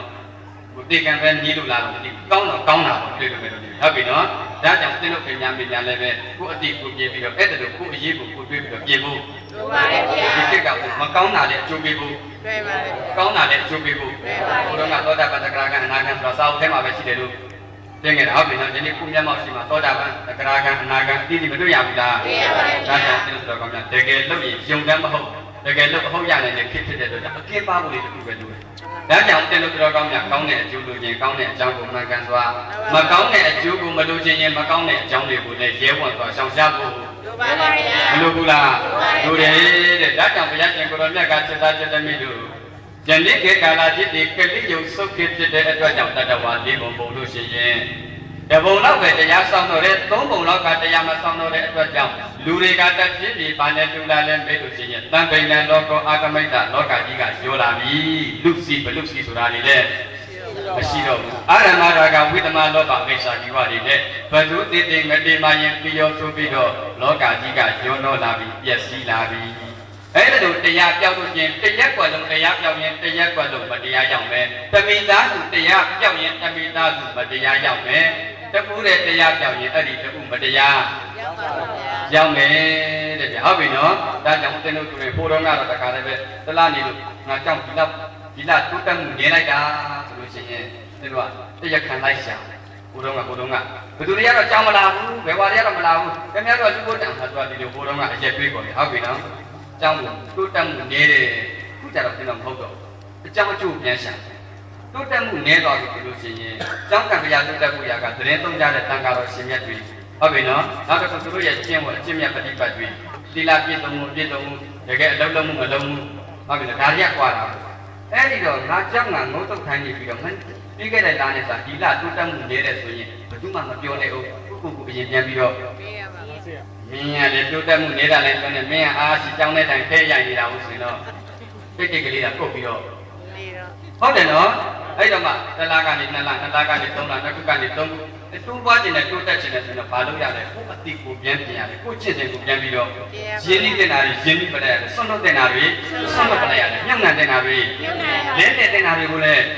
းတကယ်တတိရှိရှိလုပ်လိုက်လို့ရှိရင်ပြည့်လို့တော့ကောင်းတယ်ဘုရားဟောတယ်အကြောင်းကောင်းရင် ကျိုးပါပါ အ ဗျာ ကျိုးကောင်းတဲ့ဆိုတဲ့စကားကသင်တို့ပြင်များပြင်များကကြားပါများလို့နားရည်ဝနေလို့သာရိုးနေတယ်လို့ပြောတာအဲ့ဒီစကားမှားကုန်ပါဘူး မှန်ပါဗျာ ဟုတ်ပြီနော်သင်တို့တော်ကောင်းများကတကယ်ရေးထားတဲ့အခရာကဤလို့ရေးထားတာဒါပေမဲ့ဒီတရားလောက်ကကျွဲလို့ဖတ်နေတော့ကိုတယောက်တည်းဤသွားလို့တော့လေ မရပါဘူး အဲ့တော့ကိုလည်းလိုက်ပြီးတော့ တွေ့ရပါဗျာ ဟုတ်ပြီနော်ကိုလည်းပဲဘုရားရဲ့အဆုံးအမတွေကိုလက်တွေ့ပေါ်တဲ့ချက်ခန္ဓာနဲ့ချက်ပြီးတော့မကြည့်ကြံကြတော့သူတရားကမထင်ရှားဘူးအဲ့တော့သူလည်းမထင်ရှားကိုလည်းမထင်ရှားကိုလည်းမထင်ရှားကိုလည်းမထင်ရှားမထင်ရှားတာတွေကများလိုက်တော့ဘာဖြစ်လာလဲပုံမြင်လို့တန်တာကြီးလို့ဆိုရိုးစကားလို့ဘုန်းကြီးတွေလက်လုံးစကားလို့ဟုတ်ပြီနော်ဒီလောက်နဲ့ပဲလမ်းဆုံးသွားပြီးတော့ယုံကြည်မှုတွေကနည်းနေပြီးတော့တကယ်ကြတော့အဲ့လိုမျိုးအဲ့ဒီတိုင်ဘဝထဲမှာခန္ဓာထဲမှာချပြီးတော့ကြည့်ကြည့်လို့ရှိရင်သင်တို့တော်ကောင်းများအကြောင်းအကျိုးတရားတွေကတန်ត្រာမဆိုင်ဘူးပြစ္ဆုတ်ပံပါလည်းမထင်ရှားနိုင်ဘူးလား သိရှားပါ ထင်ရှားနိုင်တယ်သင်တို့ပြပြမိကြဟုတ်ပြီနော်ဒါကြောင့်ဘုရားရှင်ကိုရောမြတ်ကလောကကြီးအဲ့တို့တစ်ပြေးပြေးရုံတော့လာတဲ့အတွက်ကြောင့်တရားတွေပြောက်ပြီးမတရားတွေရောက်လာကြပြီးဘေးမျိုးမျိုးတွေသိနေကြပြီအဲ့တို့သာဘေးမျိုးမျိုးသိနေကြတဲ့အတွက်ကြောင့်စိတ်သားစိတ်သမီးတို့လောကမှာပုဂ္ဂိုလ်တရားတွေကကိုယ်ွယ်ရာတွေအာကိုရာတွေဖောက်ပေါက်ပြီးလဲမှားကြပြီမဟုတ်လား မှန်ပါဗျာ မာရဘောတကယ်အာကိုရာအစစ်ကိုယ်ွယ်ရာအစစ်ကျင့်ကြံရာအစစ်တွေကိုကျင့်ကြံရာကောင်းကိုယ်ွယ်ရာကောင်းအာကိုရာကောင်းမှမသိတော့ပဲနဲ့ဘုရောဘာရောရုပ်ဘုံတော်ကိုပူဇော်ယူကျူနေ့စဉ်ပို့ပြီးတော့အာကိုလူကြီးနဲ့ကျင့်နေကြတာလေလေ ရှိပါရဲ့ဗျာ ဂါရမတရားဥပမာကိုမတက်မှတ်တဲ့နေ့စဉ်ဖတ်ပြီးတော့ရွတ်ဖတ်ပြီးအချိန်ကုန်နေကြတဲ့ပုဂ္ဂိုလ်တွေလေ ရှိပါရဲ့ဗျာ ရှိဘူးလားရှိတယ်တဲ့ထားတော့ဒါကြောင့်ဘုရားရှင်ကိုယ်တော်မြတ်ကစေတသိက်သမီးတို့ကလေးရုပ်ဖြစ်ဖြစ်တဲ့အတွက်ကြောင့်သူများရောင်းနိုင်ကိုလိုက်ပြီးမရောင်းတဲ့တစ်ပတ်ကပြိုးနေပြီတစ်ပတ်ကထောင်းနေပြီဟုတ်ပြီနော်အဲ့တော့ဟိုကပြုတ်အားကြီးကတည်းကများလာထောက်အားကတည်းကနင်းနေလာမှာဘာဖြစ်လို့နင်းလာမလဲဆိုရင်ယနေ့ခေတ်ကဝိမု ക്തി ယုဂခေတ်ဝိမု ക്തി ယုဂခေတ်ဆိုတာကသင်တို့တော်ကောင်းများနှစ်900ပြည့်ဝိမု ക്തി ယုဂခေတ်လို့ပြောတယ်ဟုတ်ပြီနော်နှစ်900ကျော်လာရင်သင်တို့တော်ကောင်းများသုတ္တယုဂခေတ်ပြန်ပြီးတော့ကြောက်သွားတော့အဲ့ဒီသုတ္တခေတ်ကာလမှာသုတ္တယုဂခေတ်ကာလမှာဒီတရားနာခြင်းလို့ မရပါဘူးဗျာ မရဘူးနော်ဒါကြောင့်သင်တို့ဝိမု ക്തി ယုဂခေတ်ကတဖြည်းဖြည်းဗာဖြစ်လာလဲပြီးလို့ရှိရင်အကျိုးပေးလဲရလို့အကျိုးပေးလို့တဖြည်းဖြည်းပြင်လဲလာတယ်တဖြည်းဖြည်းနင်းနေသွားတယ်ဟုတ်ပြီနော်ဟိုကကလေးရုပ်ခေတ်ကြီးကတဖြည်းဖြည်း ပြိုးလာပါဗျာ ဟုတ်တယ်မလားသူတို့ကသင်တို့ပြန်ပြန်မျက်လုံးနဲ့မြင်ပါတဲ့ဆိုတော့ဘုန်းကြီးပလင်ဘောရုံးမြင့်တန်းကြဖြစ်နေဦးမယ်တရုပ်ဆောင်ကြနေရဟုတ်ပြီနော်ဒါကြောင့်ကိုယ်ဘက်ကဖိအားတွေကပို့ပို့ပြီးတော့ များလာ ဒီဘက်ကထောက်ကန်အားတွေကတဖြည်းဖြည်း ပါပါ တရားလေးနည်းတယ်အချိန်လေးနည်းတယ်လွတ်အားလေး နဲ နောက်ကာလတွေပါဟုတ်ပြီနော်ဒါကြောင့်သင်တို့ပြင်ပြမင်းများကြီးကြီးကျယ်ကျယ်စကားအာမနာရမရလို့ရှိရင်လူကျင်နာကတော့ချမ်းသာလူကျင်နာကဆင်းရဲဟုတ်ပြီနော်ဒါကျင်နာကကောင်းကျိုးမကြုံကျင်နာကမကောင်းကျိုးဒါဆိုလို့ရှိရင်တလားနေရင်ကောင်းတဲ့အကြောင်းဗနည်းလုပ်ပြီးတော့မကောင်းတဲ့အကြောင်းဗနည်းလုပ်တယ်လို့ကိုယ့်ကိုယ်နဲ့ခုပေါ်လက်တင်ပြီးစဉ်းစားကြည့်လိုက်တော့တည့်ရက်မှာအားရတရားရှိပါဘူးဗျာတော်နေတာတော့ထောက်ခံအားကဟုတ်ပြီနော်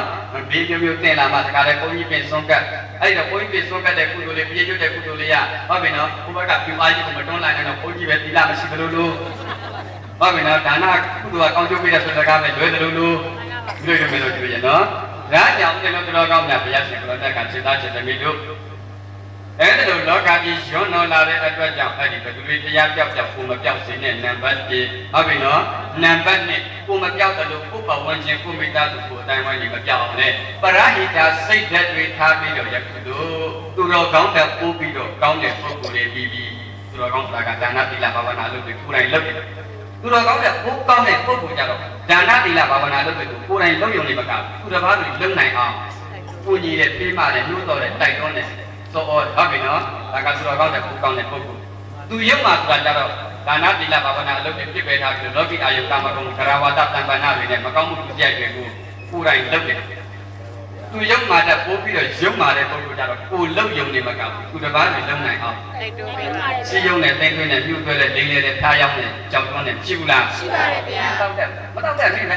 သွားပြီဟုတ်ပြီနော်ဒါကြောင့်ပြီးတော့မဲတော်ကြီးလို့သူတော်ကောင်းတဲ့ပို့ပြီးတော့ကောင်းတဲ့ပုဂ္ဂိုလ်တွေဖြစ်ဖို့လိုပါရဲ့ဗျာနံပါတ်1သူတော်ကောင်းဖြစ်အောင်လုပ်နံပါတ်2သူတော်ကောင်းတဲ့ပို့ပြီးတော့ကောင်းတဲ့ပုဂ္ဂိုလ်ဖြစ်အောင်လုပ်ဖို့လိုပါရဲ့ဗျာဒီနေ့ဒီနေ့ကိုနေတိုင်းအာရဒါနအသေးသူအသေးသားကြီးများကတဦးနဲ့တဦးမေတ္တာပြုပြီးတော့စေတနာပြုတရားသူညီစွာနဲ့စုပေါင်းစုပေါင်းကဖယားကြောက်တတ်လို့လုပ်ကြတာလည်းပုဂ္ဂိုလ်ပဲဟုတ်ပြီနော်လာဘအကျိုးမြတ်တဲ့ပုဂ္ဂိုလ်ကိုညှော်ဖို့လို့လုပ်ရတာလည်းရှိပါဘူးဗျာဟုတ်လားမကင်းတဲ့လို့မကင်းရမကင်းကြောင်ဒီဘုန်းကြီးကလုပ်ခိုင်းလို့ဒီဒီမလုပ်ခိုင်းလို့ခင်တွယ်လို့ဘုန်းကြီးကိုပလင်တင်ပေးခြင်းလို့ဒီလိုနည်းနဲ့လုပ်ကြတာလည်းဟုတ်ပါဘူးဗျာအဲ့တော့ဘယလို့လာဘလို့ဟုတ်လားဘာတစ်ခုမှမပါဘဲနဲ့ကာယအားတွေဉာဏအားတွေတရားအားတွေတဏှာအားတွေအကုန်လုံးရင်းနှီးပြီးတော့တရားကွက်လုံးတရားနာနိုင်ကိုယခုလိုလမ်းပေါ်မှာတရားပွဲကြီးကျင်းပပေးတယ်ဆိုတာပြောပါတခြားစိတ်ဓာတ်လားပရိဟိတစိတ်ဓာတ်လားပရိဟိတစိတ်ဓာတ်ပါတခြားကျင့်စဉ်လားဘုရားကျင့်စဉ်လားဘုရားကျင့်စဉ်ပါဘုရားကျင့်စဉ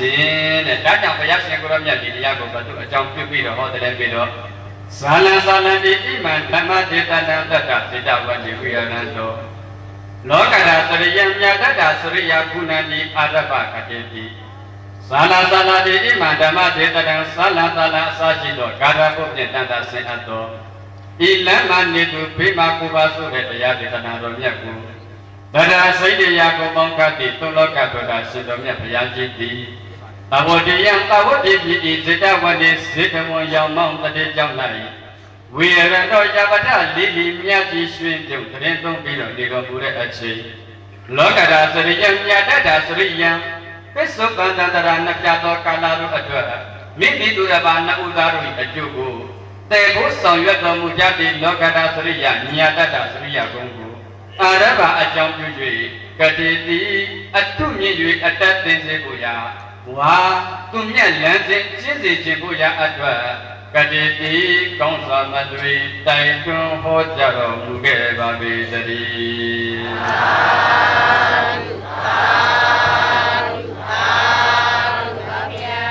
းအဲ့တော့လမ်းမနေသူဖေးမကူဖို့ရာအတွက်မိမိကိုယ်တိုင်လမ်းမတိလို့ရှင်တဲ့လမ်းမကိုရောက်အောင်ဟုတ်ပြီနော်အဲ့တော့လမ်းမရောက်ဖို့ဘာတွေလဲဆိုတော့မပြောတော့ဘူးရှင်းညဆရာတော်လည်းဟောတယ်နောက်ညလည်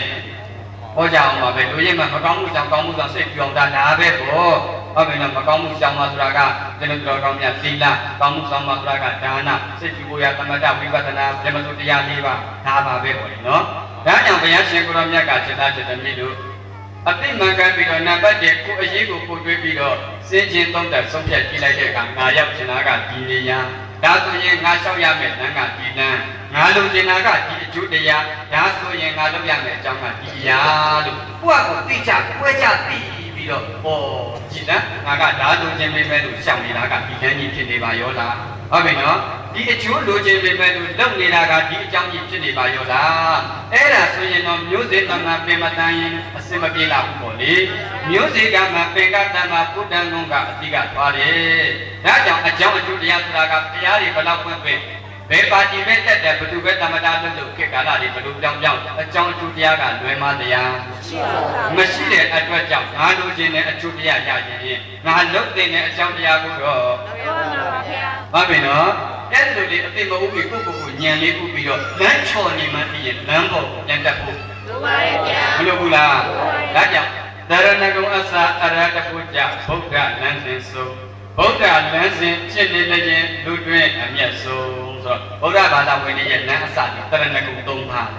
လမ်းအဆုံးဒီအရဟတမအရဟတကုနိဗ္ဗာန်တရဏဂုံ၃ပါးခံယူပြီးတော့ဗုဒ္ဓဘာသာအဖြစ်နဲ့ဟုတ်ပြီနော်ဘုရားဆုံးပါတိုင်းလိုက်တာပြီးတော့နိဗ္ဗာန်ရောက်ဖို့ဆိုပြီးတော့သွားလိုက်တာလမ်းဆုံးမရောက်ခင်လမ်းပေါ်နေပြီးတော့ဟုတ်ပြီနော်အဲ့တော့ကိုတင်းတို့တော်ကောင်းမြတ်လမ်းပေါ်လူကလမ်းချော်လူလာလို့စမ်းစစ်ကြည့်လိုက်ရင်တော့ပလင်မော်ကဘုန်းကြီးကစာအကုန်လုံး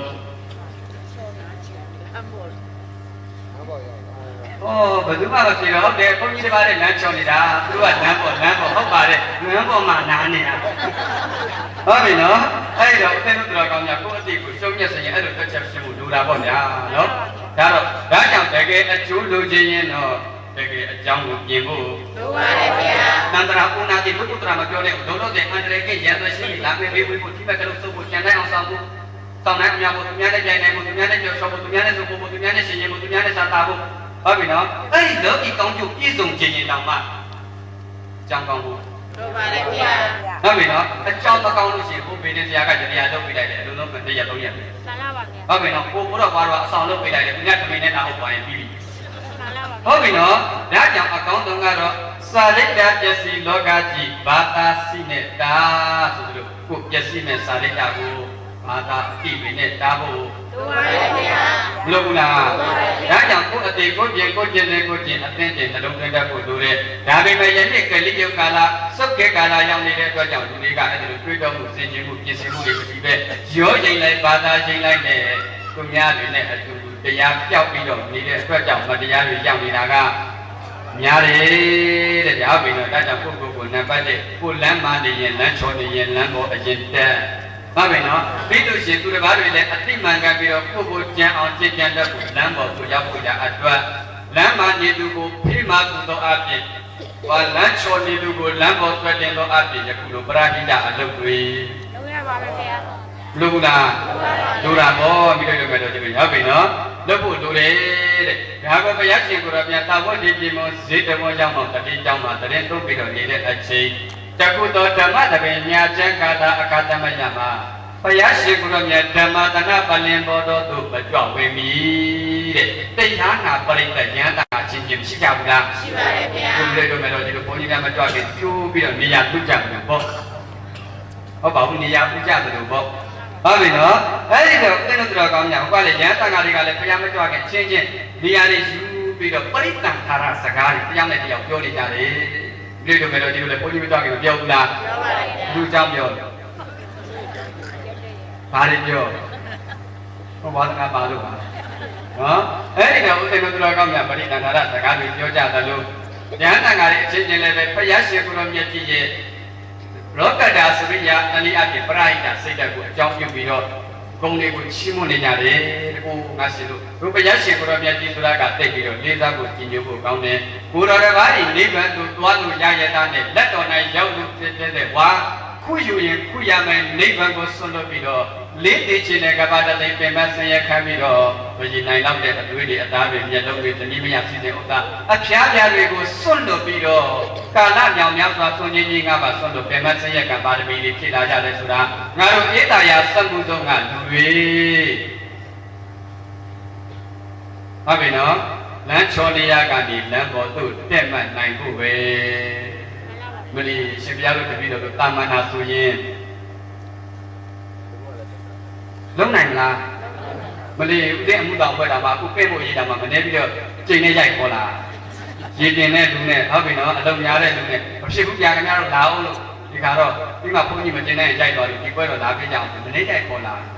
ပြောချင်တာပရဟိတမပြောနဲ့ဟုတ်ပြီနော်ပရဟိတတွေနောက်ကပြီးတော့အတ္တဟိတကိုအရေးကိုအဲ့တော့ဘုရားလောင်းရဲ့စိတ်ဘုရားရဲ့စိတ်နဲ့ကလူတိုင်းမှာပြီးတော့မယ်လို့ဝေးပြဖို့ ဟုတ်ပြီနော်ဝိတုကိုလိုတယ်ဒါပေမဲ့ဝိတုကိုရတော့မလွယ်ကြဘူးမလွယ်လို့လည်းပဲအခုမရှိတဲ့ဘုရားဖြစ်တာပေါ့သူများမလုံနိုင်တာလုပ်လို့ဟုတ်ပြီနော်သူများလုံနိုင်တာလုပ်ရင်ပြင်မောပုံကြီးတို့အကုန်လုံးကြောင်းကြီးနဲ့ဖြစ်ကုန်မှာပေါ့ကဲဒါတော့ဒါကြောင့်မလို့ဘုရားရှင်ကိုရောမြတ်ရဲ့လောကထာဆိုရိယာခုံနဲ့ဆက်ဆက်ပြီးတော့အချင်းချင်းပရိဟိတအကျိုးတဲ့ဘုံဘုံလေးကိုပရိတ္တန္တရတကတပါးနဲ့တပါးပြောပြီးတော့နေတဲ့အချိန်ဘုရားရှင်ကိုရောမြတ်ဓမ္မသနာပလင်ပေါ်သို့ကြွရောက်ပြီးလာပြီးဓမ္မသနာပလင်ပေါ်ကြွရောက်ပြီးရောက်တဲ့ဆိုရင်လည်းအောက်ကယံပရိတ္တတိကိုจิตသားจิตသမီးတို့ငါဘုရားရှင်ကိုရောမြတ်ဓမ္မသနာပလင်မကြွဝေမီကာလအခါသမယလုံးက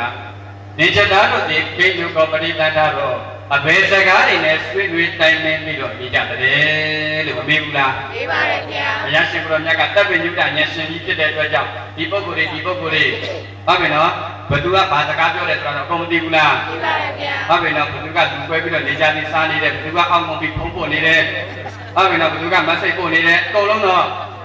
့တပ်ပညုတဉာဏ်ရှင်သိတာပေါ့ဒါပေမဲ့လို့လည်းပဲတရားဟောခြင်းတဲ့အတွက်ကြောင့်ဘုရားရှင်ကိုရောမြတ်ကအကြောင်းရှာတယ်နော်အဲ့တော့ပရိတန္တရာကိဉ္စုကောပရိတန္တရောအဘယ်စကားတွေနဲ့ဆွေးနွေးတိဝေတိုင်ပင်နေကြတယ်လို့ပြီးလိုက်တဲ့အခါကျတော့မှဉာဏ်တွေကမှန်လားပါဗျာဘုရားတပည့်တော်တို့ကအရှင်ဘုရားရဲ့အတ္တဟိတကိုကျုံမဖတ်သူတော်ကောင်းတဲ့ပို့ပြီးတော့ကောင်းတဲ့ပုဂ္ဂိုလ်ပြီးပြီပရဟိတအကျိုးမြော်ဖို့ပြီးတော့လက်တော်၌ယာပိတနိဗ္ဗာန်ကိုဝါရှားလူစေနိဗ္ဗာန်ကိုယာပိတဆိုတာကတင်သားပြီးပြောတာတို့ကြောင့်ဝိပဿနာဉာဏ်ရှင်းတန်ကြတယ်မှာမေတော်ကြီးတို့ရှိပါတယ်သိမေတော်ကြီးဟုတ်ပြီနော်သူကယာပိတဆိုတော့နိဗ္ဗာန်ရပြီးတစ်ခေါက်ပြန်လာတဲ့ထုံးစံရှိတာလို့လုပ်နေအောင်ပဲအဲ့တော့တကယ်ရှိရင်သူကအခုယူရင်ဟုတ်ပြီနော်ရတော့မှာကိုဒါကြောင့်လက်တော်၌ယာပိတဖြစ်တော့ဝါရှားလူစေတဲ့ဖြစ်တော့ဝါအခုယူရင်အခုရမယ်နိဗ္ဗာန်ချမ်းသာကြီးကိုစွန့်ပြီးတော့တုံးတဲ့ဘုံဝိတ္တရားအကျိုးပရဟိတအကျိုးကိုမြော်ဖို့ပြီးတော့တန္တရာကိုလေးသိရှင်းတဲ့ကဘာတသိပြန်ဆွဲဆန့်ပြီးတော့သင်္မန်ဆရကံဗာရမီတွေဖြစ်လာတဲ့အတွက်ကြောင့်ရှင်ဘုရားရဲ့ပရဟိတစိတ်သက်ကိုဘုရားတပည့်တော်တို့ချစ်ကျူပြောဆိုနေကြတာပါဗျာမရှောင်ဘူးလားရှောင်ပါတယ်ဗျာရောက်တဲ့အခါကျတော့မှဘုရားရှင်ကိုယ်တော်မြတ်ကจิตသားတို့သူကဲ့သို့ပရဟိတစိတ်သက်ဆိုတာကလူတိုင်းမှာမမွေးမြူနိုင်ကြဘူးဟုတ်ပြီနော်အဲ့တော့လူတိုင်းမမွေးမြူနိုင်တဲ့စိတ်သက်ကိုခုကလူတိုင်းနဲ့မတူခြင်းရင်ဘာလူတိုင်းတဲ့သူရတဲ့နှာတပြားသားခြင်းရင်အခွင့်အစည်းဖွဲ့ရတောင်းမှခေါင်းဆောင်နေရာကလူခြင်းရင်ဟုတ်ပြီနော်ပြောရမယ်တော့ဒီလိုအဲ့တော့ရွေးကောက်ပွဲပြိုင်လို့မှနိုင်ခြင်းနဲ့ဆိုရင်တော့သူများနဲ့မတူတဲ့အကြောင်းတရားတွေလုပ်ထားဖို့လိုပါတယ်ဗျာလိုဘူးလားလိုပါတယ်ဗျာအဲ့တော့လူတိုင်းမမွေးမြူနိုင်တဲ့စိတ်ဓာတ်ကိုလူတိုင်းမမွေးမြူနိုင်ဘူးဆိုပေါ့ပေါ့တန်တန်မတွေးပဲနဲ့ဟုတ်ပြီနော်သူတော်ကောင်းတဲ့ပုဂ္ဂိုလ်တော်ကောင်းတဲ့ပုဂ္ဂိုလ်ဖြစ်ပြီးကိုယ်တိုင်တွေးပြီးဖို့ကျင့်ကြံဖို့လိုပါတယ်လိုတယ်ဒါကြောင့်ငါဘုရားရှင်ကိုရောမြတ်ကဒီဘဝမှာရင်ပရဟိတစိတ်ဓာတ်ရှိတာမဟုတ်ဘူးလူစေကတမယတော်ကလည်းပဲကိုကျုံမဖတ်ပရဟိတအကျိုးကိုမြောက်ဖို့ပြီးတော့ရရှိလာတဲ့ဘဝတွေစည်းစိမ်တွေအာနာရီအသက်တွေဒါတွေအလုံးကိုရှင်းပြပြုံးနေပြီးတော့တန္တရာကိုတစ်ဆင့်နဲ့တစ်ဆင့်မြင့်တဲ့မြင့်တဲ့ပူရသူတော်ကောင်းတဲ့ပိုးပြီးတော့ကောင်းတဲ့ပုဂ္ဂိုလ်တွေပြီးဘဝခကြီးဘောတွေကိုငါဖျက်လက်တွဲခေါ်ခဲ့တယ်လို့အတိတ်အကြောင်းကိုပြန်ပြပြီးတော့မပြောဘူးလားပြောပါတယ်ဗျာအတိတ်ကတ္တဗာသမ္မာသမ္ဗုဒ္ဓကာတိနာရဝจิตသားจิตမိတို့အတိတ်အတိတ်ဝိစွာရှေကာကတအခါတမယတို့ကကတ္တဗာသမ္မာသမ္ဗုဒ္ဓကာလီငါဘုရားရှင်ကိုယ်တော်မြတ်ကြီး၏နောင်တော်ဖြစ်တဲ့ကတ္တဗဘုရားရှင်ကိုရောမြတ်ကြီးရဲ့သာသနာနောက်ပိုင်း၌ပြုတ်ပဲဘုရားသာသနာပါလေအခုပေါ်နေတာကပဲဘုရားပါလေအဲ့တော့သင်တို့တော်ကောင်းများဒီကိမှာဒီကဘာမှာဘုရားဗဒစုပွင့်နေယောက်က၄သူယောက်က၅သူဟမ်အဲ့ဒီတော့ဖွင့်လာကငါးစုဖွင့်ပါလေရေးသူတော့ဖွင့်သွားပြီပေါ့နော်အဲကြောင့်ကျွန်တော်ဟိုးတော့ကစကားလို့ပဲသူပြောတာလည်းမှန်တယ်သူပြောတာလည်းကိုယ်တန်လို့တွေ့တာလည်းမှန်တယ်မနောင်ပြောတာလည်းတရားကရှင်းနေပြီလို့မပြောဘူးလို့လည်းတွေ့တော့စပြီးနော်အဲ့တယောက်ကလေးသူတယောက်ကတစ်ဖက်ကလေးသူတစ်ဖက်ကငါးစုဆိုတော့ဘုရားကရောတရားမှာမနောင်ဆိုတဲ့သူကြီးတယောက်ရှိတယ်သူကြီးဆိုတော့သိတဲ့အတိုင်းပဲထိတ်ကြီးဟန်ကြီးနဲ့ပေါ့ဟိုမနောင်ကိုပြောပါတယ်ဒီမှာပြောပါဘူးနော်မလေးသူများကလာပြီးတော့ကိုရပန်းကြီးလို့တော့လည်းပဲအတူတူမတန်လို့ဟိတ်နေဟန်းနေပေါ့နေတာအဲ့တော့ရွာတဲ့ရွာတဲ့မှာလည်းသူကမာနောင်းကပြီးကြည့်တယ်မာနာကြည့်တယ်ဆိုတော့သူ့ကိုမျိုးသမီးကောင်းတော့ခံဒီဘက်ကလည်းပဲတဲ့လို့ပရဟိတတဲ့ငယ်ကာလသားဘက်မှာလည်းပဲတခါလည်းပဲကုသနိုးဆိုတာရှိတယ်စမှုတော်တခါကြီးတယ်မပြောလည်းပြန်တော့အဲ့တော့ထားတော့ဒါအကုန်လုံးပါပဲစမှုတော်ဆိုတာတော့တဲ့လို့မိဘလေးကြီးနေပါမယ်အကုန်လုံးဟုတ်ပြီနော်ဘာဖြစ်လို့တက်ပြီးတော့ဟိုမရောကြတဲ့ပဲရင်းနှီးကြတဲ့ဆိုတာကတော့ ဒီမှာအရင်ဥစ္စာပထမရှိနေတဲ့ကြောင်းတိုက်တွေရှိတဲ့အတွက်ကြောင့်ကျွန်တော်နောက်မှရောက်တာဆိုတော့အတင်းဝင်ရောလို့ရှိရင်ခုနကတော့တာဝကလူလေလို့ဘောစကန်လူလေလို့ဒီလိုလေးခင်မှာဆိုတဲ့အတွက်ကြောင့်ကျွန်တော်ကဒါလေးပဲဒီပြုံးပြတင်တာပြုံးပြနှုတ်ဆက်တင်တာနှုတ်ဆက်ခြင်းလေးနဲ့ဒီလိုလေးပဲရေးကြတာပါဟုတ်ပြီနော်စိတ်လို့တော့မဟုတ်တချို့ကပြောကြတယ်ကဘာလို့ဘုန်းကြီးမာနာကြီးတာတဲ့ဘဝင်မြင့်တာလေဆိုတော့ဒီလိုလာကြတာမဟုတ်ပါဘူးဘုန်းကြီးကြောင့်ပေါင်းမတည်တယ်လို့ပေါင်းမတည်တယ်လို့ပါဟုတ်နော်ဒါထားတော့ဒါကြောင့်မလို့ကျွန်တော်ကတစ်မျိုးတော့တစ်မျိုးပေါ့ဗျာတောင်းမှရတာမျိုးလဲမလို့ချင်းဘူးပေါ့ခုနအယောခံရရင်လည်းတက်ပြီးတော့ကြိုက်ချင်ပေါ့နောက်တစ်ခုကုသိုလ်တစ်ခုလုပ်လို့ရှိရင်ကိုယ့်ကိုအကြောင်းပြုပြီးတော့ကုသိုလ်လုပ်ရင်ဒီကုသိုလ်ကအကျိုးပေးမြန်ဆန်ကြည့်တယ်အဲ့လိုမြန်ဆန်ဖို့ရအတွက်အလူကံပုဂ္ဂိုလ်ကလည်းမှန်ကန်ဖို့လုပ်ပါတယ်ဗျာပြုလုပ်တဲ့အချိန်ကာလမှာလည်းမှန်ကန်ဖို့တွေလုပ်ပါတယ်ဒါကြောင့်တတ်နိုင်တယ်များဟုတ်ပြီနော်အကျိုးပေးတယ်များစုပ်ခဲ့ဆိုတော့ပို့ပြီးတော့ဖြေရှားဖို့လုပ်ပါတယ်ဗျာလုပ်တယ်ပြည့်တယ်မယ်လို့ဟုတ်ပြီနော်ပြည့်တယ်မယ်လို့ဒီလိုကြည့်ပါလားသူသားကကောင်းကျိုးရတယ်တာပြောတယ်ဝေးတစ်ထောင်ရှိတယ်ဟိသူမြတ်တည့်ရချိလိုက်ရင်ညနေအတိုးက2000နဲ့3000ရမယ်ဟုတ်ပြီနော်ဘုန်းကြီးတကားလည်းခဏတရံဝဲတွေ1000နဲ့ပေါ့ကုသိုလ်ရမယ်တန်ត្រာမှာရင်သူရတာဘာညာနဲ့ဟုတ်ပြီနော်ဒီအကျိုးလည်းပြီးတယ်ဘုဘကတနေ့ကုန်ပေးလိုက်ရင်အတိုး2000ရမယ်ဆိုတာလည်းပြီးအဲ့တော့အမှအတိုးယူမယ်လူလည်းရောက်ဒီဘက်ကလူကမယ်ဘုန်းကြီးလည်းကိုရှိတာဝေး1000ဆိုရင်ဘာလုပ်လဲသာဟုတ်တယ်အကျိုးပြီးမှများဘာတက်လို့လဲဆိုလို့ရှိရင်ဒီဘက်ကကောင်းကျိုးရတယ်လို့ဆိုတာအဲ့ဒီကောင်းကျိုးရမထင်ရှားတော့မမြန်ဆန်တော့တက်ပြီးတော့မျက်လုံးမှုရှိပါဘူးဟုတ်ကဲ့နော်ကိုဘက်ကကြတော့ညနေဒီကိုချုပ်တာနဲ့ရပါဘူးတဘောဟုတ်ကဲ့ဟိုအကျိုးပြမြန်ဆန်တာဟုတ်ဒါကြောင့်စုတ်ခစ်ကာလာဖြစ်တဲ့ကြောင့်အကျိုးပြတယ်လည်းပြပြနေတာစုတ်ခစ်မလို့အကြောင်းအကျိုးကနေတာမဟုတ်ဘူးဟုတ်ကဲ့နော်အကြောင်းအကျိုးကတော့ဒီတိုင်းပဲဘယ်ချင်းလို့ဒါပေမဲ့ပြုလုပ်တဲ့စနစ်မကြရင်ဟုတ်ကဲ့နော်အလူကပုဂ္ဂိုလ်စနစ်မကြရင်အလူပေးစနစ်မကြရင်အလူအမျိုးအစားစနစ်မကြရင်နေရာဒေသစိတ်နေစိတ်ဓာတ်စနစ်မကြရင်ဒီလိုတော့ကောင်းများအကြီးကြီးအမိခံပြီးတော့နည်းနည်းလေးပဲပေါ့အကျိုးပေးတဲ့ကအမိရအကျိုးပေးတာမဟုတ်ဟုတ်ပြီနော်တတိယအကျိုးပေးတာဒါကြောင့်အတင်းတော်ကောင်းများအကျိုးပေးမြန်ခြင်းရင်ကုသိုလ်တစ်ခုလုပ်တဲ့ကဝိစီယဒါနဒါတာမရွေးချယ်ဖို့ဒီကိတော့မဟုတ်ဘူးတခါလေရှင်းပြဆိုလုပ်လိုက်တာဟုတ်ပြီနော်တခါလေဘုန်းကြီးကြတော့တပည့်ကလေးကတတိဆုံးတော့ကလေးတပည့်အိတ်ကတခါလေပဲ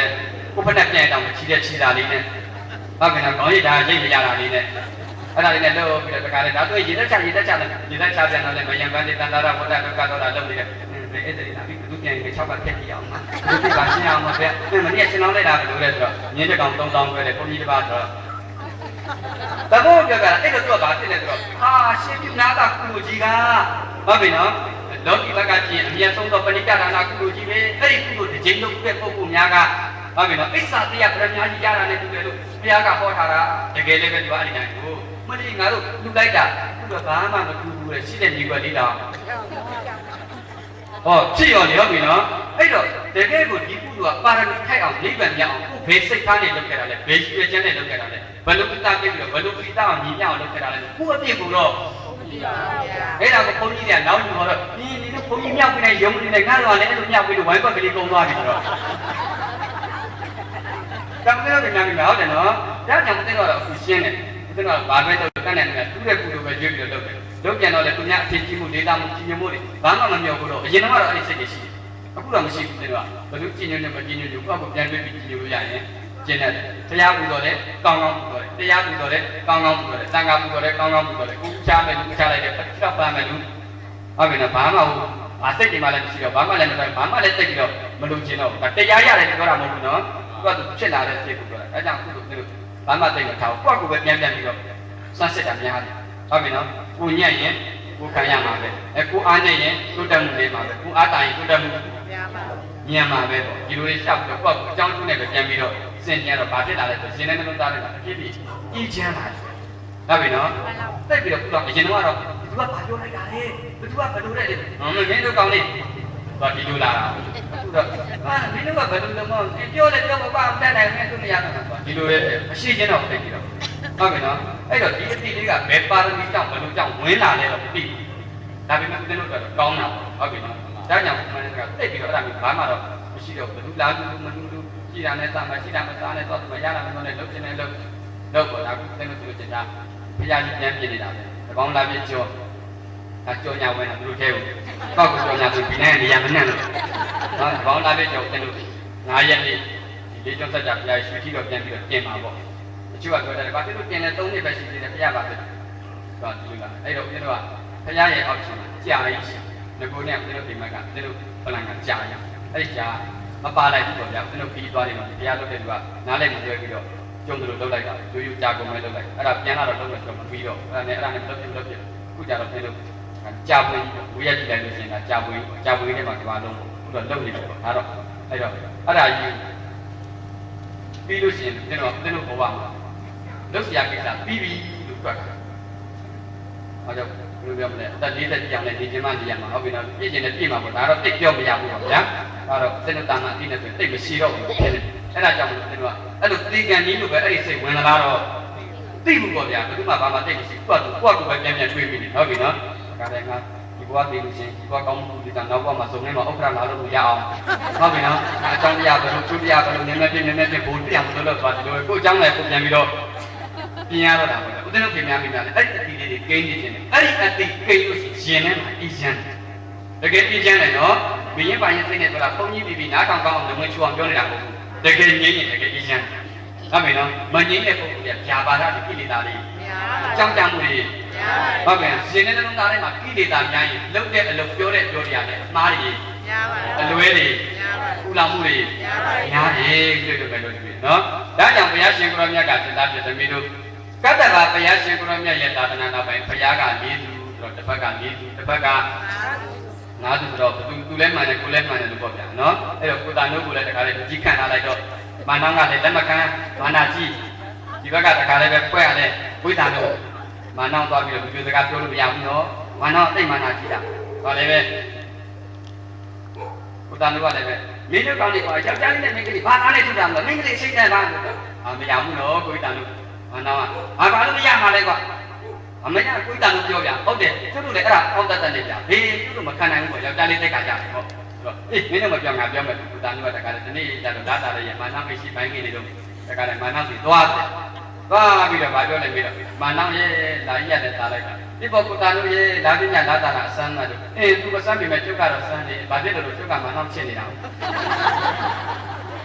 ဟုတ်ပြီနော်ပြီးတော့သွားအဲ့မှာမာနောင်းမနေ့ကိုတာနိုးရဲ့တဲ့ရှင်စမတို့ရွယ်ရွယ်ရှင်လက်ပြည့်ရတာနဲ့ပဲတဲ့နာကြီးကိုပဲမှာနားငယ်လေးနီးနိုင်ကြမှာမဲမာနောင်းက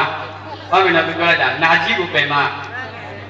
နားငယ်နဲ့နီးမှလေဆိုတော့ကိုတာနိုးကငါတော့ပညာစမ်းပြီပေါ့ဘယ်ရမလဲငါလည်းကာလာသားကောင်းမယ်စဉ်းစားတယ်သူကဒါငါ့ကိုခေတ္တကားနဲ့ပြန်ထားပေးတာတတိယပညာစမ်းတာနာကြီးဆိုတာကတဏှာဟုတ်ပြီနော်နားငယ်ဆိုတာက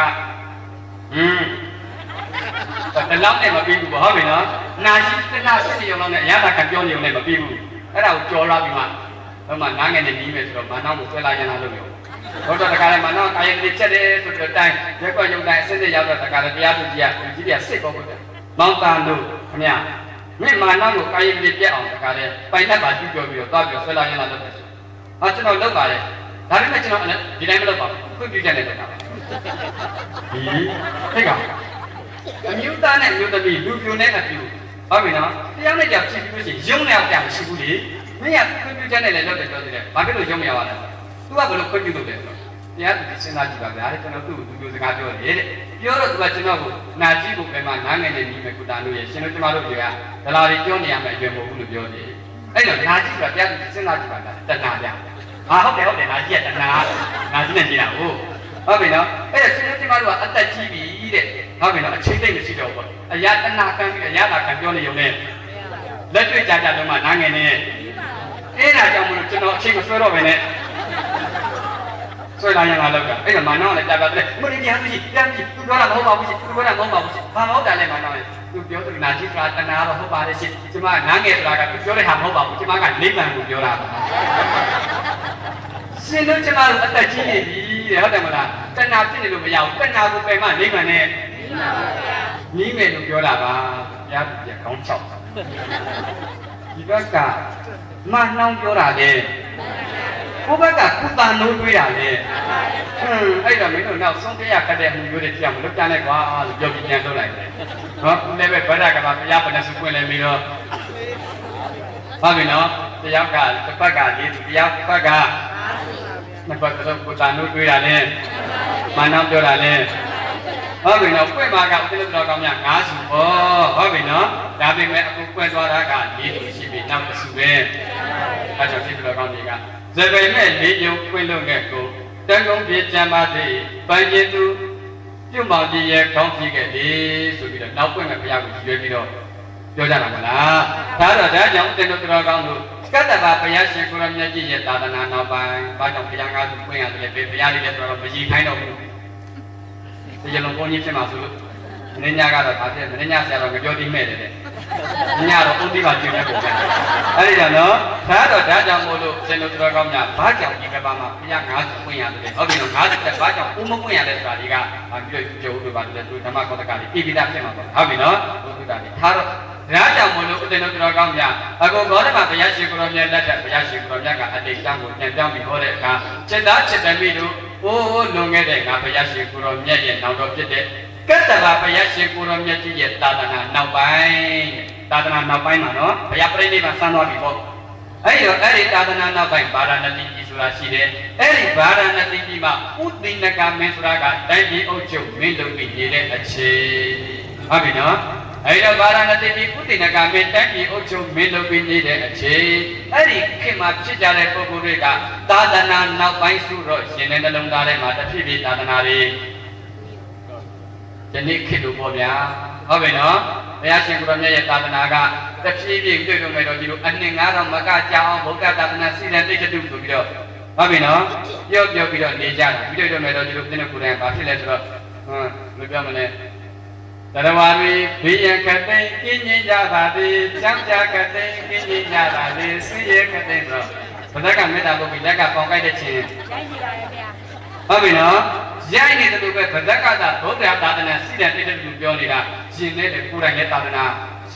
မကိတ်ဘူးဟုတ်ပြီနော်သူများကိတ်နိုင်အောင်လေဟုတ်ပြီနော်သာသနာကွဲတယ်ဆိုတာနှစ်ကြည့်ညာသာသနာကွဲတာမဟုတ်ဘူးလေလို့ပဲသာသနာဆိုတာသူကြီးတရေကြီးအထည်ကြီးမဟုတ်ပြောပါတခြားလားအစိုးမလားအစိုးပါပါဗျာဟုတ်ပြီနော်သတ္တပါပတအာကရဏံကုတလတုပါတပဒ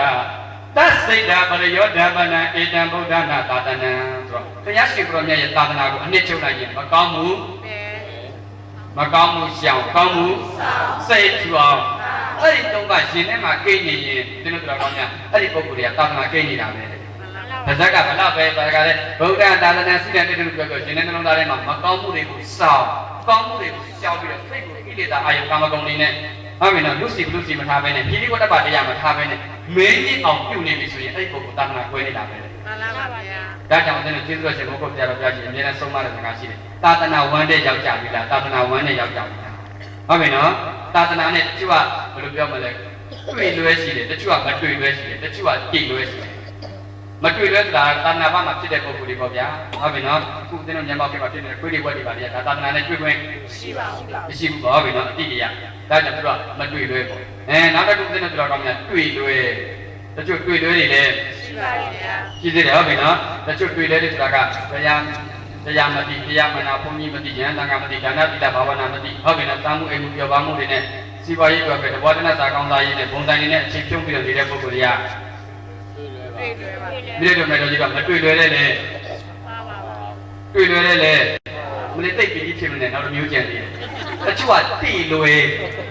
ဟုတ်ပြီနော်တိလွဲဆိုတာကတော့ဒါနတိလဘာဝနာအလုပ်တွေဟုတ်ပြီနော်လုပ်ရကောင်းမှန်းတော့သိပါဗျာဟုတ်ပြီနော်လုပ်ချင်စိတ်တော့လေဒါပဲပဲဦးဇင်းတို့ကုကဝါဒဥတော်လေးလို့ဘုန်းကြီးပြင်ဖို့နဲ့စက်တုံကင်းရေပြင်ဖို့ဒီနှစ်ခုရှင်းလိုက်ရင်ဘုန်းကြီးပြင်တာနောက်ထပ်စက်တုံကင်းပြင်တာအဲ့ဒါကြတော့ဟုတ်ပြီနော်နောက်တစ်ခုတရားပွဲကြည့်တော့လုပ်ပါလေတဲ့သင်တို့တက္ကသိုလ်ပဲကိုဆိုင်လို့တရားပွဲနဲ့ပြီးသွားရော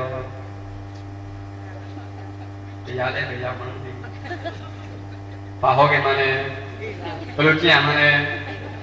နေမြင်ဖြစ်ပြီးရင်ရပြီးရင်ပုံမဲ့လေးစုံပြီးရင်ကွဲမဲ့ဝေးပြီးရင်သိမယ်ပေါ်ပြီးရင်အဲ့ဒါတွေကတည်လွဲတွေဒါဥစဉ်လို့ကိုယ်တိုင်သိဆုံးမနေတယ်ခုနောက်တော်ကြီးလို့ပြီးပါလို့ပြောတာဟုတ်ပြီနော်အဲ့တော့များသောအားဖြင့်ဥစဉ်လို့ဗုဒ္ဓဘာသာဝင်ကြီးကနည်းနည်းအမိခံပြီးတော့များလုပ်ရမယ်အစ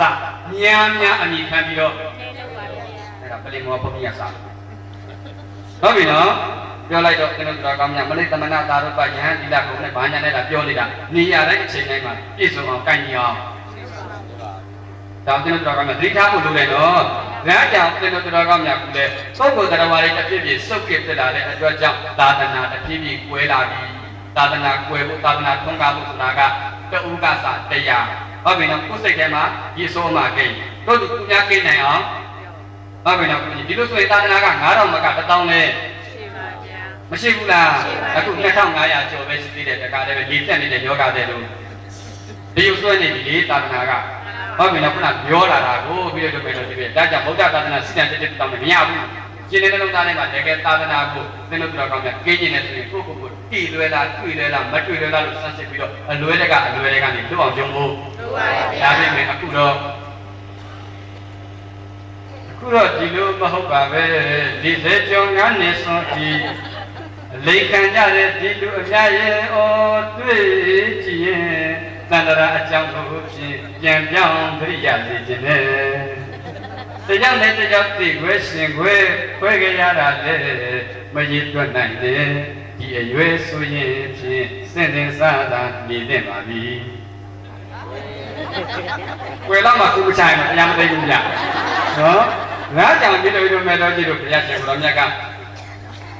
ဓမ္မတန်ဗုဒ္ဓကတ္တဗဓမ္မတန်ဗုဒ္ဓကဒီစေတသေသမီးတို့ကဘုရားရှင်ရဲ့တောင်းတော်ကတ္တဗဘုရားရှင်ကိုရဲ့သာသနာတော်နောက်ပိုင်းမှာတက်ဖြည်းဖြည်းသာသနာကြီးကွဲလာပြီဟုတ်ပြီနော်သာသနာကြီးကွဲတော့ဘာဖြစ်လဲပြီလို့ရှင်ခုနကလိုဘေးမျိုးမျိုးတွေဟုတ်ပြီနော်ရေကြီးတာမီးလောင်တာသူများနေရာမှာဖြစ်ဖို့ကိုနေရာကြီးနဲ့သဘောကနေအများကြီးတော့ဒါတွေခြေပြန့်ပါတယ်သင်တို့ကြံပြီဟုတ်ပြီနော်ကံရမကြံတဲ့ဆံရမကြံတဲ့လောကရမကြံတဲ့ဆိုလို့ဒါတွေပြောရင်လည်းတရားလုံးပြီးနိုင်မှာမရှိပါဘူးဒါကြောင့်တရားပြောင်းရင်တော့မတရားပေးနေရောက်တယ်လို့ပစ္စုပန်မှာလည်းရောက်တယ်တန်ត្រာမှာလည်းလောကီဘက်မှာလည်းရောက်မယ်လောကုတ္တရာဘက်မှာလည်းဟုတ်ပြီနော်လူချင်းတဲ့ကောင်းကျိုးတွေနဲ့ဝိညာဉ်အောင်မဲ့လို့သာမှတ်ပါဗျာဒါကြောင့်မလို့ကုလေရှင်တဲ့နှလုံးသားထဲမှာပုဂ္ဂိုလ်တရားပါတွေဇရဏမြတ်3ပါးတန်ဖို့ထားရကောင်းမှမသိ5ပါးသီလမမြဲကြတော့တဲ့အတွက်ကြောင့်3ပြောက်ပြီးတော့5ခွဲနေပြီဒါပြင်လို့နိဗ္ဗာန်ဆိုတိုင်း3နေတဲ့တက္ကနော်3ပြောက်တဲ့ဆိုတာဇရဏမြတ်3ပါး5ခွဲတဲ့ဆိုတာက3ပြောက်ရော5ခွဲ4ရွာကဆွဲဤလူဘုံအပြောကဲရင်တော့6ရွာနဲ့လွယ်ဆိုပြီးတော့အဲ့ဒီပုဂ္ဂိုလ်တွေသိလို့ရှိရင်နတ်ပြည်ရောက်ဖို့မပြောနဲ့နိဗ္ဗာန်ရောက်ဖို့မပြောနဲ့နတ်ပြည်တောင်ဘယ်ရောက်မလဲပုဂ္ဂိုလ်မင်္ဂလာရောက်မယ်ဟုတ်ပြီနော်ဇာကြောင့်သင်တို့တော်ကောင်းများဘယ်လိုပါစေကတပြည့်ပြည့်စုပ်ဖြစ်ဖြစ်လာတဲ့အတွက်ကြောင့်တရားပြောက်ပြီးလူစီလည်းမရှိတော့ဘူးလေကြာခုနကတော့ဘယ်လိုရမယ်ဆိုဘာနဲ့ပူတာယူတကားလည်းဘုန်းကြီးနဲ့လူနဲ့လည်းကြောက်ဖို့ကောင်းတယ်နော်အိမ်နဲ့ကြောင်းနဲ့ဟုတ်ပြီနော်ဒီဘက်နဲ့ဆရာနဲ့မလေးဘယ်ဆရာမဘယ်ဒီဘက်နဲ့ကြည့်ချင်းပြိုင်နဲ့လိုက်သွားပြီလေဆိုတော့သာသမီနဲ့မိဘနဲ့လူကြီးနဲ့လူငယ်နဲ့မရှိတော့ဘူးနော်လူစီဟုတ်ပြီနော်ဘယ်အကြောင်းဥဒေတော်ကောင်းများတပြည့်ပြည့်ဟိရိကိုတပတ်တရားတွေရော့နေတာတဲ့အတွက်ကြောင့်သံပိန်နဲ့လောကအာဂမိတ်တာလောကကြီးကရော့ပြီးတော့လာပြီတရားတွေကြောက်ပြီးတရားတွေကြောက်ရင်မတရားပြီးပြီးအမျိုးမျိုးရောက်ပြီးအဓမ္မရာဂဝိသမလောဘမိစ္ဆာဇီဝတွေနဲ့တယောက်ပြည့်ရင်တယောက်ပေးရောက်မယ်နှစ်ယောက်ပြည့်ရင်တယောက်ကပြည့်ရင်အခုစမှုတော်ကဟုတ်ကဲ့သာဓုအဲ့ရမရောက်သေးလို့ရှိရင်လည်းလာမဲ့ပြီးဒီဝေးအောင်ထိမဲ့ခလုတ်တွေလည်းစုပ်အောင်အချိန်ကြီးဘာလို့ရအဲ့လိုဘောမြို့နယ်မှာတော့ဒီရပြီနော်ဒါကြောင့်ဦးဇင်းတို့တော်ကောင်းများအဲ့လိုဘေးအမျိုးမျိုးတွေရောက်တယ်လို့လည်းဓမ္မတွေတရားပြောင်းနေကြတဲ့အတွက်ကြောင့်သုတ်ကေကာလအာရမထပ်ကြတောင်းကြတာဂျာလေးကိုလည်းရတရားပြစတိထတရားဆိုတဲ့တိုင်တရားမျိုးမျိုးပြောင်းနေတဲ့အချိန်အဲ့ဒီအချိန်မှာဦးဇင်းတို့တော်ကောင်းများတာဝရိန္ဒာမှာတရားမင်းကြီးကယူသနာတထောင်ကျဲဝတ်နဲ့မဟာသုဒ္ဓတနာနန်းတော်ကြီးကိုလှည့်ပြီးတော့ကြည်ပြီးဒါလို့ဘောရမဘုရားကပြန်ဟောနေတာပေါ့ဟုတ်ပြီနော်သူပရဟိတလုပ်ခဲ့ကုန်ပေါ့ကိုတော့ကတဲ့ကတ္တဗဘုရားရှင်သာသနာနောက်ပိုင်းမှာယခုလိုခေတ်ကာလတဲ့အခုဒီတရားပြောက်ဘုရားလည်းမသိတရားလည်းမသိပြည့်လွယ်ကြီးတွေလွယ်ပြီးတော့ဒုကျင်နာကတခြားလုံးစုံရကဟုတ်ပြီရောက်နေရောက်ကျင်နာကတခြားရှောင်နေတာကအပြောကတော့သောတာပန်အချင်းကတော့တာတိလံဟုတ်ပြီနော်အများကြီးကြီးကနည်းနည်းလေးနဲ့ပြည့်လွယ်ကြီးတွေလွယ်နေတာကများတယ်တဲ့အဲ့ဒီပုဂ္ဂိုလ်တွေကများတယ်အဲ့ဒီအချိန်မှာဦးဇင်းတို့တော်ကမှတရားမင်းကြီးကလက်ပြည်ကိုလှည့်ပြီးတော့ကြည့်လိုက်တဲ့အခါကျတော့ဝေဒေလာနတ်ပြတ်တဲ့ကြီးရဲ့ချစ်ချက်ခန္ဓာပုံတွေဝါနတ်ပြည်ကြီးရဲ့လက်အစင်းစင်မှာပန်းပွင့်ပွင့်လေးကလှမ်းနေလို့ရလို့မင်္ဂလာယူမယ်လို့ကျွန်းနေတဲ့အောင်ကျန်တာတွေအကုန်လုံးကပါရတယ်ဆိုပြီးတယ်ဒါပေမဲ့ကြည့်လိုက်ရတဲ့အခါကျတော့တွေးသမျှနှစ်သားနှစ်သမီးတွေကအဟောင်းနေကြည့်နေတယ်ပြီးခဲ့တဲ့လားကကြည့်တော့လေဒီလူတွေပဲဟုတ်ပြီနော်အခုပြန်ကြည့်တော့လေအရင်လားကကြည့်တော့လေနှစ်သားနဲ့တည်းတိတ်တိုးဘူးလေဗျာဟုတ်ပြီနော် အဲ့တော့တရားမင်းကြီးကတရားသောအဆောင်အယောင်အချမ်းအယံပုံပိတ်မှဥယျာဉ်ပြိတ္တပဲအစရှိတာဒီပြရတယ်ရှင်ထဲမှာကြည်လူတယ်ပြုံးမွေးတယ်အေးချမ်းတယ်ဒါပေမဲ့လို့လည်းပဲမြင်ရတဲ့နတ်သားနတ်သမီးတွေကအသစ်တိုးလာတာမရှိအဟောင်းတွေကျင်နေပဲဆိုတော့ဒီမြင်မွေးကိုတရားမင်းကြီးကရှင်ထဲမှာမရှင်းဘူးဝမ်းနဲ့သွားတယ်ပေါ့ဟုတ်ပြီနော်လက်ပြည်မှာဗာဖြစ်လို့နတ်သားနတ်သမီးတွေအစ်စ်မရောက်ကြတာလေ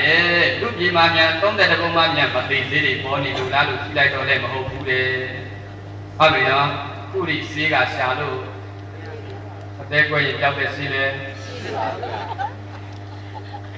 ေဟုတ်ပြီနော်ခုချိန်ဒီဦးတင်တို့တော်ကောင်းညာကွန်ကြီးကြီးကဆေးရှံတွေ့နေဘူးလေခုလဲပဲဦးတင်တို့တော်ကောင်းညာလူတွေမသိလို့လက်ပြည်မရောက်တာတော့မဟုတ်ဘူးတဲ့သိတာကတော့သိနေတာပဲတနေ့ဟုတ်ပြီနော်ကြိုးဖို့ရတော့အချိန်ညှိနေရတယ်ဆိုတော့အဲ့တော့သိတာကတော့သိနေတာပဲဘာဖြစ်လို့လက်ပြည်မရောက်ကြလဲလို့အကြောင်းရှားကြည့်လိုက်တဲ့အခါကျတော့သုံးပြောက်လို့ငါကွယ်နေကြပြီဟုတ်ပြီနော်လူရယယနာပြသုံးပါးတဘုမတာငါးပါးသီလမမြဲကြတော့တဲ့အတွက်ကြောင့်အရမရာကဝိဓမာလောဘမိစ္ဆာဒီပါးကြီးညာလို့လူစီဘလူစီတွေပြန်ရွှင်းပြီးတော့သာသနာအဲ့လိုသုံးပြပြီးတော့ငါကွယ်တဲ့အတွက်ကြောင့်အဲ့ဒီလူတွေသိတဲ့အခါအောက်အပယ်လေးပုံလေးရွာကဆွဲသွားတယ်ဒါကြောင့်မို့လို့လက်ပြီး6တက်နဲ့လွယ်နေတာမသိရဘူးလားအဲ့တော့မှဒီလိုထားလို့တော့မဖြစ်သေးဘူးဒီလိုထားရင်ကိုစွမဲ့အဲ့တော့အဲ့ဒါလိုလမ်းမာနေတဲ့လူတွေကိုလမ်းမှန်ဖို့ရောက်အောင်တဲ့ဟုတ်ပြီနော်လွယ်နေတဲ့ပုံကိုယ်တွေတက်အောင်ငါတော့ကုညီမှတော့ကကြမယ်ကုညီပြန်တော့လေဒီလူတွေကရိုးရိုးကြီးနဲ့ကုညီလို့တရားဟောကုညီလို့တော့ရိုက်ပြီးကုညီမှဟုတ်တယ်ဆိုရမယ်ဟုတ်ပြီနော်တရားမင်းကလည်းဒီတိုင်းနဲ့သွားတရားဟောလို့ရှိရင်သူမှစိတ်ဝင်စားမှာမဟုတ်ဘူးလေဒါကြောင့်ငါဘယ်လိုနည်းနဲ့ကုညီရင်ကောင်းမလဲဆိုပြီးတော့စဉ်းစားလိုက်တဲ့အခါအကြံရပြီအကြံရတော့ငါမှရှိတဲ့တကားလည်းမာတလိနဲ့တာကြီးကိုခေါ်ပြီးတော့အမမာတလိနဲ့တာလူပြည်မှာရှိကြတဲ့ပုဂ္ဂိုလ်တွေကသုံးပြောက်လို့ငါကွယ်လေးရွာကဆွဲသွားလို့လက်ပြီး6တက်နဲ့တွဲနေကြတာကများတယ်ဟုတ်ပြီနော်ဒါကြောင့်ဒီတိုင်းကသူပြည့်ထားလို့ရှိရင်အလွဲတွေပို့ပို့များပြီးတော့တန်ត្រာတဲ့ဒုက္ခတွေရောက်ရှုံးချက်ကြီးတွေနာကြလိမ့်မယ်မတိလို့ဟုတ်ပြီနော်ရှုံးတာတော့ရှုံးလို့တိလို့ရှုံးတိကြီးနဲ့ရှုံးတဲ့ပုဂ္ဂိုလ်တွေလည်းရှိဘူးလားအဲ့ဒါကြောင့်တိကြီးနဲ့ရှုံးတဲ့ပုဂ္ဂိုလ်များကြတော့လူမိုက်ကပို့ပြီးတော့မိုက်တဲ့သူတွေဘလုံးနေပါစေမတိလို့ရောကြည်ရောကြနဲ့ရှုံးတဲ့ပုဂ္ဂိုလ်များကြတော့အရှုံးမရှိကြရလေဟုတ်ပြီနော်အဲ့ဒါဒီကိစ္စကသိထားဖို့ကောင်းတယ်မြို့ရုံပဲလို့အာယုံနဲ့အကြောင်းကိစ္စတွေတွေ့တိုင်းသူများရောင်နေလိုက်ပြီးတော့မရောင်နဲ့ပုထုတင်ရဲ့စိတ်ဆိုတာဂေါနိနာကောသမဏိနာသမဏောနီးရကိုချစ်ကတ်တတ်ကြတာများတယ်ဟုတ်ပြီနော်ဒါပေမဲ့ကိုကအဲ့လိုမတွေးနဲ့ကိုအရေးကိုတွေးပြီးတော့သူများလုပ်ပြီးတော့ကိုနဲ့မလုပ်တဲ့ကိုမလုပ်တဲ့ဆိုရင်မလုပ်နဲ့ဟုတ်ပြီနော်သူများမလုပ်ပြီးပဲကိုလုပ်တဲ့ရင်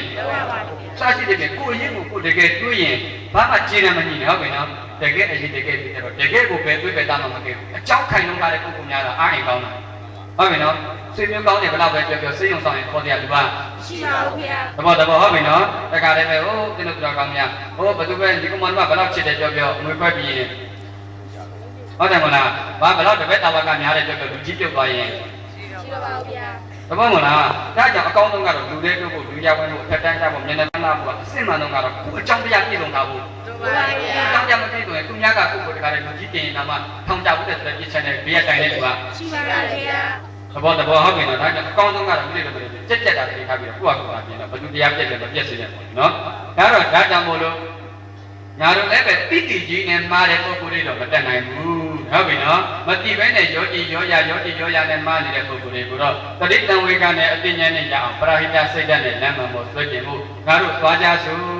ုပြီးတော့တရားမင်းကြီးကမာတလိနတ်သားကြီးကိုခေါ်အဲ့ဒီမာတလိနတ်သားကြီးကိုလည်းပဲဒီတိုင်းတရားတစ်ဖက်နေရာသူကြည်မှာဆင်တရားဟောရင်တော့ဘယ်သူမှတရားကိုစိတ်ဝင်စားမှာမဟုတ်ဘူးပြောင်လက်နဲ့လိုင်းဝါကာစကမြန်မာနိုင်ငံမှာလာရိုက်ပြီးဝိုင်းကြည့်တာပဲအဖတ်တင်မယ်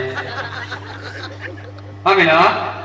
်အဲ့တော့ဘယ်သူမှတရားဆိုင်တော့တရားမင်းနဲ့ဟိတ်မမြင်ဘူးလို့တွေးကြည့်ရတယ်အဲ့တော့ဒီလူတွေကမပြည့်တယ်ဘုရားရှင်ရဲ့ထုံးကိုလုံးမှုပြီးတော့လောကမှာတရားရဖို့ရတော့6တဲ့ပုဂ္ဂိုလ်ကိုမြောက်တဲ့ပုဂ္ဂိုလ်ကို6တဲ့ပုဂ္ဂိုလ်ကိုချော့ရတယ်ဒါဘုရားရှင်ရဲ့တရားဟောကြီးပဲပရိသယဓာတ်တာဝိဓမ္မောတိတိတ္တဘောပရိသယရဲ့အလုပ်ကိုကြည့်ပြီးဟောတာဒါကြောင့်6ဟောတဲ့ပုဂ္ဂိုလ်ကိုဘုရားက6ဟောတယ်ပုတိလာပြီလို့ဆိုဟုတ်ပြီနော်။ကံမြောက်ဟောတဲ့ပုဂ္ဂိုလ်တို့မြောက်ဟောတယ်6ဟောတဲ့ပုဂ္ဂိုလ်ဆိုရင်ဒါကြောင့်ဘုရားတပွဲလည်းပြီးဘုရားပွဲတပွဲလည်းပြီးသွားရောလူအပ်ချက်နဲ့ခြေစည်းတွေကိုကန့်ညီမှုရှိတဲ့အတွက်ကြောင့်သောတာပန်သက္ကရာကအနာဂတ်ကြီးတည်တည်ဖြစ်သွားတယ်။ ဘုရားသူတစ်ပါးရဲ့ဉာဏ်ကိုသိတယ်ပရစိတ်ကဝိသနာဉာဏ်နဲ့ရှိတာဟုတ်တယ်ဒီလိုပါလို့ခြင်းတွေဒီသူ့ဘယ်လိုပြောမှကြိုက်တယ်သူကဘယ်လိုပြောမှကြိုက်တယ်သိတာဟုတ်အဲ့တော့အရှိနဲ့အပြီးနဲ့ဖြည့်ဆည်းပြလိုက်တော့ကြိုက်တာဦးဇင်းတို့ကတော့အဲ့ဉာဏ်နဲ့ဒီဆိုပလင်မောင်းနဲ့ဘလုံးရှိနေပြန်ချဖြစ်ခြင်းနဲ့ဖြစ်ခြင်းနဲ့လူအဲကြောင့်ဦးဇင်းတို့တရားတော်လည်းပြီးပါပြီသောတာပန်ဆိုတာလည်းသက္ကရာကံလည်းအနာကံလည်းငကတ်ချွတ်လူလည်းတွဲချွတ်လူတာလည်းကြာဘူးတလုံးနဲ့ကြုံမှုမှာဟုတ်ပါဘူး။ဒါတော့ရွေးလို့မယ်တော့ဒီလိုရနော်။ဒါကြောင့်မို့လို့ငါတို့ဒီတိုင်းသွားပြီးတော့တရားဟောလို့တော့မရဘူး။လမ်းမနေသူဖေးမှကူလို့မရဘူး။အဲ့တော့ဒီကိစ္စကပုဂ္ဂိုလ်တစ်ပါးတွေက6မှာကြောက်တဲ့ပုဂ္ဂိုလ်တွေဟုတ်ပြီနော်။အဲ့တော့ငါတို့တကားတဲ့6လမ်းပြီးမှဟောမှရမယ်6လမ်းဟောမယ်ဆိုတော့မာတိနတ်သားရေးကြားတဲ့မင်းကနတ်သားအသွင်ဖြောက်ပြီးတော့ခွေးနဲ့ကြီးအသွင်ပြောင်းလာမာတိနတ်သားကိုလေနတ်သားပြောက်ပြီးခွေးရရွေးလို့ခွေးမဟုတ်ဘူးလေ။တရားမဆင်တော့ဒီခွေးကြီးတယ်ကြီးကြီးဟုတ်ပြီနော်အစွဲကြီးတွေကလည်းပြုနေတာပဲတဲ့အစွဲလေးချောင်းကပြောဖို့ကြီးတွေလောက်ရှိတယ်ဟုတ်ပြီနော်အဲ့ဒီတော့တက္ကရာမာတလိနတ်သားကိုနတ်သားအတွင်းကြောက်ခွေးနဲ့ကြီးအတွင်းဖန်ဆင်းအဲ့ဒီခွေးနဲ့ကြီးကလည်းတေကြီးတွေတရွှဲရွှဲနဲ့ကြာပြီးဒေါသတွေကြီးနေတယ်ပေါ့တွေ့တယ်လို့ဟုတ်ပြီနော်ကြိုက်တော့မဲ့ပုံနဲ့ပြန်အဲ့ဒီတော့အဲ့ဒီခွေးနဲ့ကြီးကိုလည်းလေလေးမှာကကျူးတဲ့ချောင်းလက်လေးချောင်းမှာလက်နှစ်ပတ်ချင်းနှစ်ပတ်ပေါင်း၄ချောင်းမှာလည်းကျူးက၄ချောင်းအားလုံးကျူး၅ချောင်းပေါ့ဗျာဟုတ်ပြီနော်တသားဒီဖြစ်ပြီးတော့တရားမင်းကြီးကလည်းတရားမင်းအသွင်ဖြောက်ဒီရမမို့ဆိုကြီးအသွင်ရောင်ဆောင်ဒီဥလိများလေးကိုကိုင်းပြီးတော့အဲ့ဒီခွေးနဲ့ကြည့်ရကျူငါကြောင့်မနိုင်တနိုင်ဟုတ်ပြီနော်ဆွဲ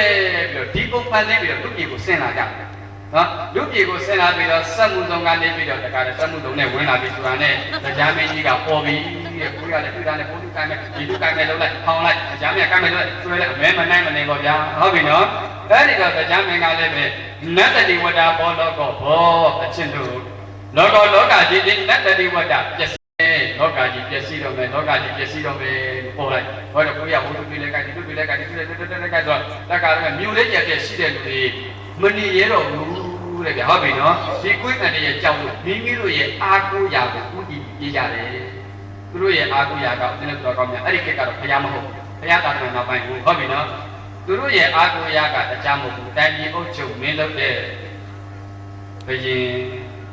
ဟုတ်တယ်မလားတိုင်းပြည်သားတွေရဲ့အာကိုရာကဘယင်ပါဗျာဟုတ်ပြီနော်အဲ့တော့တိုင်းပြည်သားတွေကအာကိုလို့အရေးကြီးကိစ္စရှိလို့သွားပြီးတော့တိုင်ညပြီးတန်းညပြီးသူတို့ကယုံပိတ်ရမို့လို့ယုံကြည်ကြောသွားလို့ဆိုပြီးတော့ဟုတ်ပြီနော်ဒီလိုတော့မယ်လို့ဒီလိုရဲ့တရားကြောင့်သားပါတော့အာကိုလိုက်ဆရာကပြောရှိဖို့မအောင်မယ်တရားကြောင့်တဲ့လို့သူတို့အဲ့ဒီကေကာလကအာကိုတရားဆိုတာတရားမဟုတ်ဘူးတိုင်းပြည်ကိုချုပ်မင်းလုပ်တဲ့ဘယင်ပဲရှိတယ်သူရဲ့ကောင်းကျိုးစုချုပ်ခေါင်းလုံးကကြီးဘာလို့အုပ်ချုပ်တဲ့ပုဂ္ဂိုလ်ပဲရှိတာကိုအဲ့တော့တခါတည်းမြို့သူမြို့သားတွေစုပြီးတော့တိုင်းပြည်အုပ်ချုပ်မင်းလုပ်တဲ့ဘယင်ရဲ့နန်းရင်ကြီးကိုပြေးပြီးတဲ့သွားကြပြီးတော့ဗျာဟိုနဲ့အဲ့တော့ခွေးနဲ့ကြရတဲ့တခါတည်းပဲအဲ့နောက်လိုက်တရားမင်းကလည်းဘိုးစုကြီးကလည်းမနဲ့တနိုင်လဲဆိုတော့အကုန်လုံးတွေပြောကြပါတော့9နိုင်ထုံးနေလို့နန်းကျင်ကြီးရောက်သွားပြီဗောနန်းကျင်ကြီးရောက်တဲ့ဆိုရင်ပဲ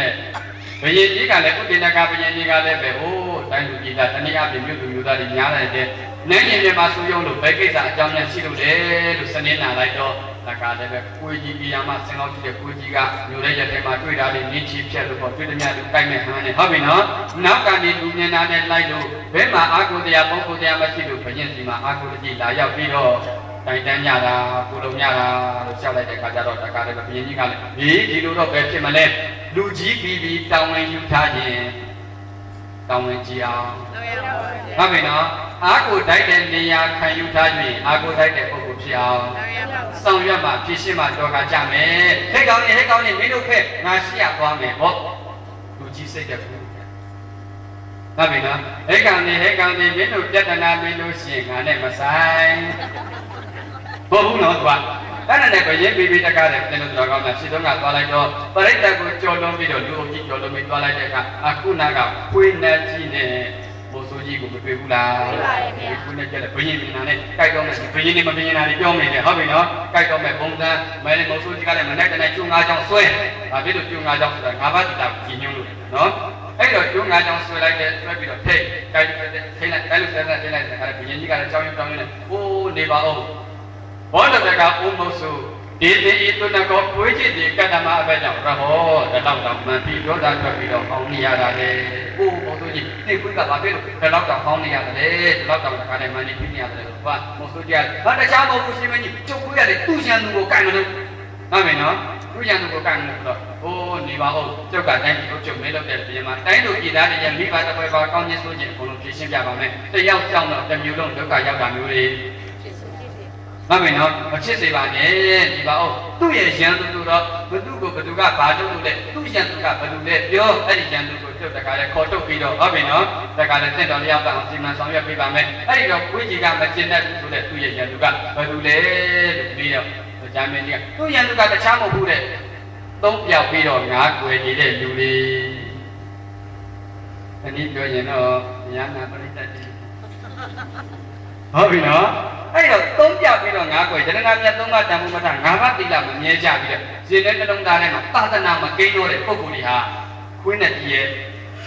ဟုတ်ပြီနော်အဲ့တော့သုံးပြောက်ပြီးငါးကွယ်ယရဏမြတ်သုံးပါးတန်ဖိုးမထငါးပါးသီလမမြဲကြတဲ့ပုဂ္ဂိုလ်မှန်သမျှခွင်းနဲ့တည်းရဲ့ရှင်သူတို့တရားနဲ့တရားလည်းပဲဘူးလည်းပဲကြောက်တာပေါ့ဟုတ်ပြီနော်အဲ့တော့နောက်ကတိုင်းသူပြည်သားမျိုးသူမျိုးသားတွေကြောက်လို့ရှိကပူဆောင်တဲ့ဘုရင်ကြီးကလည်းဟုတ်ပြီနော်မင်းညလည်းကြောက်တာပေါ့အဲ့တော့မှချိန်မကန်ပြီးလက်မကန်ပြီးဘလို့ရမလို့ဒီလည်းဘလို့ပြားပြတဲ့ဖြစ်နေတဲ့အချိန်မှာ9နာရီကလည်းထိုးပြီးဆိုတော့တက္ကရာတရားမင်းကြီးကဒီချိန်ဆိုရင်တော့သူတို့ကြောက်ရွံ့ပြီဟုတ်ပြီနော်လူတွေကဘီတစ်မျိုးမျိုးကိုနဲ့တွေ့လို့ရှိရင်ကိုယ်ကွယ်မှုတွေမှန်ကန်တာလည်းရှိတယ်မှားယွင်းတာလည်းရှိပါရဲ့ဗျာရှိတယ်နော်ဒါလည်းပြည့်တတ်ပါတယ်ဒါတော့အဲ့တော့သူတို့ရင်နှလုံးသားထဲမှာတကယ်ကြောက်ရွံ့ပြီဆိုတော့မှတက္ကရာမိမိကမိုးဆိုးကြီးအတွင်ပြောက်တရားမင်းအတွင်ရောက်ပြီနော်အခုနာကကွင်းနယ်ကြီးကလည်းကွင်းနယ်ကြီးအတွင်ပြောက်ပြီးတော့မာတလိနတ်သားအတွင်ရောက်ပြီဟုတ်ပြီနော်လူသားတွေပြတရားငယ်ကြောင့်ထပ်ကြလက်ဖို့တော့နောက်တော့ကမောင်ငယ်တတိငယ်ရှေ့ဆောင်လို့ဤလူပေါင်းကတော့ဆင်ကြတယ်မင်းလိုက်ခဲ့ကွာတိတ်ခါကုန်မျိုးချင်းလို့တည်တော့မိုးဆိုးကြီးငါးကွာတော့နောက်တော့ကမောင်ငယ်ခွေးနဲ့ကဟံမဲ့ချစ်ချစ်သူစားဖန်လို့လူနိုင်ငံမိုက်တဲ့လူကိုမြိုက်ချင်းညာစီပို့ရအောင်လာလေကွာမတလိတော့သူချက်ချင်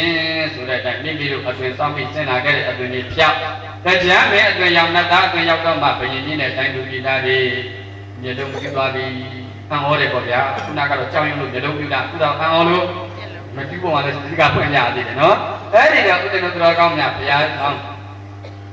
ဘုရားအလောင်းကြီးကနေပြီးတော့တခါတည်းတတိပြောလို့ရှိရင်တော့တရားမင်းကြီးကနေအိုးတိုင်းလူပြည်သားတို့မကြောက်ကြနဲ့မကြောက်ကြနဲ့ကျုပ်တို့ကတကယ်မိုးဆိုးကြီးလည်းမဟုတ်ဘူးတကယ်ခွေးနဲ့ကြီးလည်းမဟုတ်ဘူးကျုပ်ကတရားမင်းမှာဟုတ်ပြီနော်သူကတော့ကျုပ်ရဲ့ဘာတော့မာတလိနတ်သားပါဘာဖြစ်လို့ဒီအတွင်ရောက်လာရလဲဆိုရင်သင်တို့ရှင်တဲ့နှလုံးသားထဲမှာသုတ်ကေကာလအာဓမထကြွတောင်းကြနေတဲ့အတွက်ကြောင့်ဒရဏမြတ်သုံးပါးတဘုမထာ၅ပါးသီလမပြည့်တဲ့အတွက်ကြောင့်တရားတွေကြောက်လို့မတရားတွေရောက်ပြီဟုတ်ပြီနော်ဒီတိုင်းနာနေလို့ရှိရင်သင်တို့တန်တရာမပြတ်တဲ့များရေးကိုဖန်ကားကထက်ကတွေးကြည့်ရင်သင်တို့ရဲ့ဘဝတွေကတက်ဖြည်းဖြည်းတွင်းတူနေတာနဲ့ဟုတ်ပြီနော်တကယ်ကြရင်ဒီဘဝဒီသာသနာဒီတတန်ဒီချိန်ကာလကိုမကြည့်ဘူးတစ်စက်တစ်စက်မြင့်တဲ့မြင်အောင်အုပ်စီဖို့နေကားထောင်ဖို့ဟုတ်ပါတယ်ဗျာဟုတ်ပြီနော်ဒီဘဝမျိုးသမီးဖြစ်သာသနာနဲ့ဂျုံဝင်ရရင်နောက်ဘဝမျိုးသားနဲ့ဂျုံဝင်ရဖို့ဒီဘဝမျိုးသားနဲ့ဂျုံဝင်ရရင်နောက်ဘဝရှင်ရဖြစ်တဲ့ဂျုံဝင်ရဖို့ဟုတ်ပြီနော်ဒီဘဝတခါလေတဘဝဖြန့်တဲ့ဂျုံဝင်ရရင်နောက်ဘဝပြေကန်းသူဖြစ်တဲ့ဂျုံဝင်ရဖို့ဟုတ်တယ်မလားဒီလိုပြောကဒီဘဝနောက်လိုက်နဲ့ဂျုံဝင်ရရင်နောက်ဘဝခေါင်းဆောင်နဲ့စရှိတဲ့ကိုဒီလိုပြောကတစ်စက်နဲ့တစ်စက်မြင့်တယ်မြင့်အောင်မြင်ရမှာမလားကိုပြည့်လို့ပဲလို့ဒီလက်ကွက်ကိုမင်းကြီးတစ်ဖြည်းဖြည်းနေနေတာလားမြင်နေတာလားကောင်းတာရွေးပြကြည့်ပါဦးမြင်နေတာပါဗျာလူရှင်တော်အောင်တော့ပြောတယ်သူကျင်တယ်ငါကျင်တယ်အဲ့တော့မြင်ကျင်ရင်တော့ကိုယ်တိုင်မြင်မှာရပါပါဗျာရတယ်ဒီဟုတ်ပြီနော်ဒါကြောင့်သင်တို့ကတစ်ဖြည်းဖြည်းတွေးတူနေတာနဲ့တူတယ်တန်ត្រာမပြတ်တတ်တဲ့အရေးကိုဖန်ခါကထက်ကတွေးကြည့်ရင်တော့သင်တို့ကသာကြရမအေးနိုင်ဘူးလူကျင်တာတွေနဲ့လည်းလွယ်နေအောင်မယ်ရောက်ကျင်တာတွေနဲ့လည်းလွယ်နေအောင်မယ်ဒါကြောင့်မလို့ဒီနေ့ဒီရက်ဒီချိန်ကနေစပြီးတော့ကိုယ့်အသေးကိုယ်ပြင်ကိုယ်ကျင်တဲ့ကိုယ်ကျင်အသိအတင်နှလုံးသွင်းပြီးတော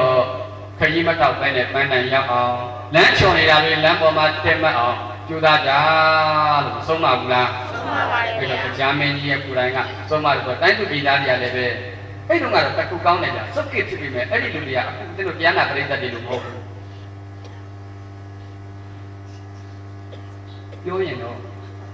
့နားထောင်ဘောပေါက်ကြည်ကြံတယ်လိုက်နာခုတရားနာပရိသတ်တွေကဟုတ်ပြီနော်ဒါကြောင့်ရှင်ဘုရားကြီးရှင်ဘုရားမြန်မာစကားကြံနေတာပဲဒီပြန်နဲ့ဇက်ပေါင်းဉာဏ်တာမှမအောင်မင်းနဲ့ပိုရလူတွေကလည်းအစုံမခံတဲ့လူတွေကလည်းပါရမီထိုက်တဲ့လူတွေဟုတ်တယ်နော်အဲ့တော့ပါရမီထိုက်တဲ့လူတွေဖြစ်တဲ့အတွက်ကြောင့်ဟိုကဆုံးမလိုက်တာနဲ့သတိတံဝေကနဲ့အသိဉာဏ်တွေရကြတယ်အမှန်မြင်ကြတယ်လို့ပြောတယ်ဒီခေတ်ကတော့ဘုန်းကြီးဘလောက်ဟောလက်ကျောကိုကြောင်ပုတ်တယ်လို့ ဒီလိုပဲနေမှာဟုတ်ပြတိုက်တော့ဒီလိုလက်ကွာတယ်လို့မဟုတ်ဘူးနော်မလီသူတို့တော့ကိုတိကိုပြေကိုချင်းကိုကျင့်သွားပြီလေငါတို့တော့ဘာမှမတူဘူးငုတ်တော့အိတ်လာတာပဲဖတ်တယ်လေသူတို့ပါရမီကိုပါရမီမတူသေးရင်သူ့တော်ညှိဖို့နိုင်နေရင်ညှိဖို့ဒါသူတို့ကမြန်မြန်မြင်းပိုင်ဓမ္မတန်ရုံနဲ့ဆိုတာနော်ဒါကြောင့်မလို့တကားတဲ့ပဲအတိမှန်ကန်ပြီးတော့ကိုကျင်အောင်တက်ချင်းဒီစုပ်ယုံမဲ့သာသနာကိုတိုးတက်အောင်နိုင်ကြမဲ့သာသနာကိုမြင်မအောင်သူလည်းပဲသာသနာကိကိုလည်းပဲသာသနာကိသာသနာကိနဲ့အချင်းချင်းတင်လို့တော်ကောင်းများသူတော်ကောင်းတဲ့ပို့ပြီးတော့ကောင်းတဲ့ပုဂ္ဂိုလ်တွေဖြစ်အောင်ကြိုးစားလိုက်တဲ့အတွက်ကြောင့်ဟောအဲ့တော့ကြီးရွာနဲ့တွဲပြီးတော့အထက်လက်ကြီး၆ပဲမရောက်ဘူးလားရောက်တယ်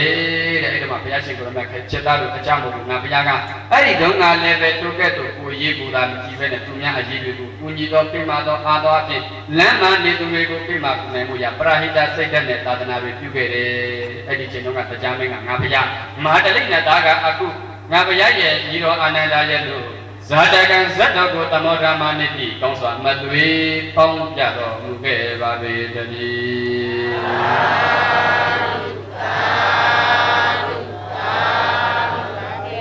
ဒီတာကြောင့်တန်တို့တော်ကောင်းကြီးများလည်းပဲယနေ့တနေ့ကလေးမြေတိုင်းအာရဒနာအလူရှင်ကြီးများအတင်းတို့တင်သားများအခြားသောကာယအညာနာအတရာအဘိပပုဝေကြတဲ့သူတို့နမ်းမောက်လူငယ်များဝတ္ထုသူကမာတိအလူရှင်များအာရဒနာလူနန်းပြီးတဲ့အလူရှင်ကြီးအစရှိတယ်အတိတ်ပေါ့ဒီပုဂ္ဂိုလ်များကလည်းပဲ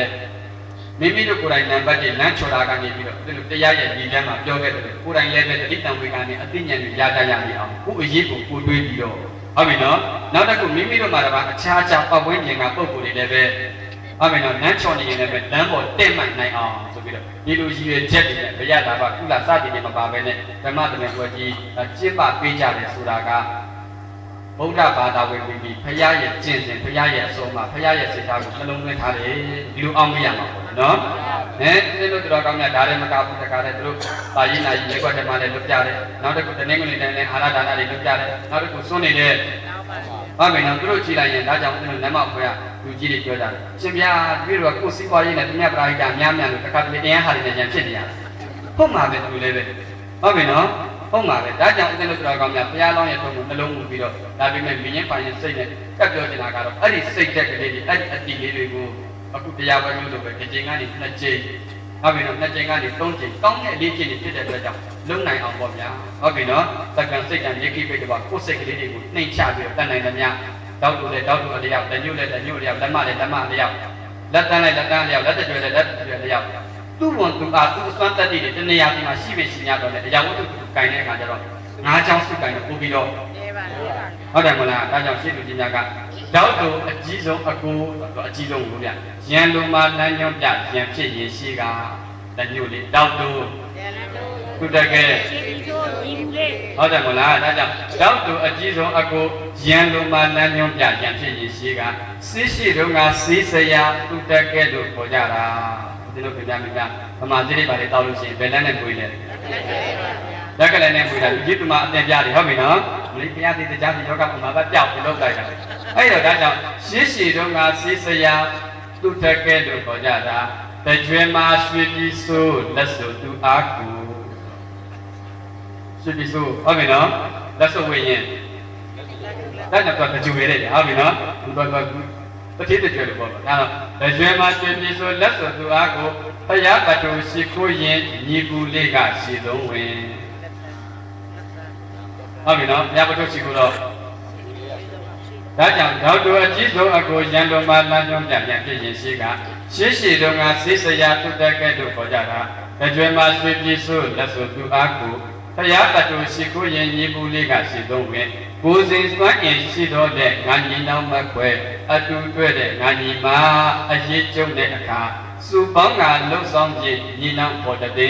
ဆိုတဲ့အတိုင်းကိုယ့်အိမ်ကိုယ့်ရကိုယ့်ပဝန်းကျင်ကိုယ့်ဥပစာမှာတော့ဘလို့အရေးချင်းနေရှိကိုယ့်ဘာကောင်းကြီးဖြစ်ဖြစ်ဟုတ်ပြီနော်ပရဟိတစိတ်ဓာတ်တွေနဲ့အများအကျိုးတည်ဖို့တဲ့ခါကျရင်တော့တက္ကံစိတ်ဓာတ်ရိခိပိတော့ကိုယ်စိတ်ကလေးတွေကိုသင်ချထားတတ်ဖို့ဟုတ်ပါရဲ့တို့တယ်နော်ဒါဦးတဲ့ကြောင့်တိုင်ကအမှုဆောင်နေဆိုဦးတဲ့အဲ့ဒီစိတ်အမြဲတမ်းသူပြောပြတာကိုယ့်အိမ်မှာဘာပဲဖြစ်ဖြစ်ဟုတ်ပြီနော်ခံဖို့တေကိုဘယ်လောက်ဖြစ်ဖြစ်သူများစီမှာလက်ဆွဲဖို့ဖြစ်ကောင်း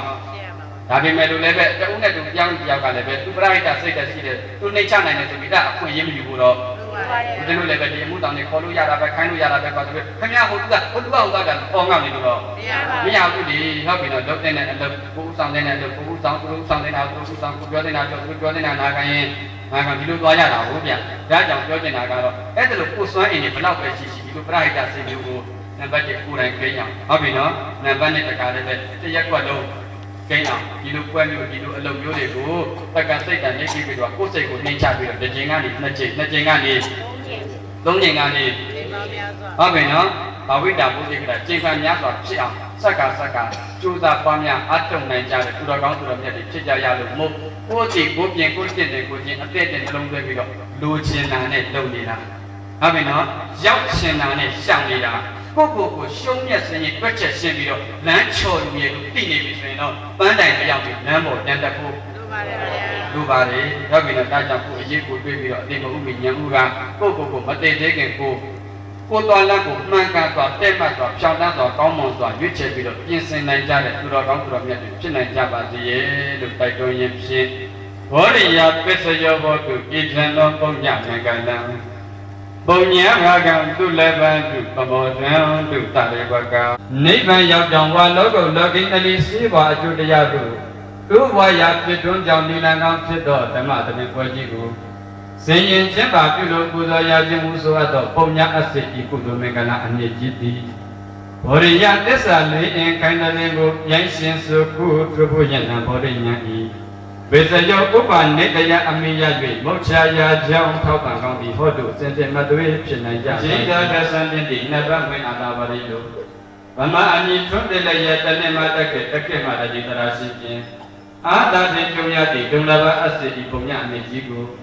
ဒါရိဝကကပ္ပမနေတဲ့မြဝိနည်းများစွာတတဝနန္ဒမန္တများတို့သည်ဒုလဘတို့ရှင်လန်းကြည်မြေဝါကွမ်းအောင်စီခြင်းတွေ့တဲ့ကဲ့သို့ပေတိငွေစိတ်မှထုံလိုက်ရအိဋ္ဌာယောအတွေ့ထူးလုံးကိုကြည်နုကိုယ်ပိုင်ရယူနိုင်ကြပါစေဒုရဒကိုယ်စီအလုံးကြီးလိုက်ရจิตာဆွေပြုံးအလုံးမြတ်တို့ရယူကြကုန်ပြီဖြစ်၍သမောဒံတို့လူပြည်တွင်မှာကနတ်ပြည်ပါဆက်သွဲလိုက်ရအထက်နဲ့ပြန်လာခြင်းလို့မို့ဖြာတဲ့ကဘာတုံးရပြီအောင်ဒရမုံစံတောက်ရိပ်ဝမ်းမြောက်ဝမ်းသာပတနာအောင်စုအခါကပြုလို့မို့သာဓုဟု၍သာရုဒံအောင်နမိတ်တို့ဖြင့်ဩအောင်ဘိတ်တိတ်တွန်းလိုက်ကြပါစေကုန်သတည်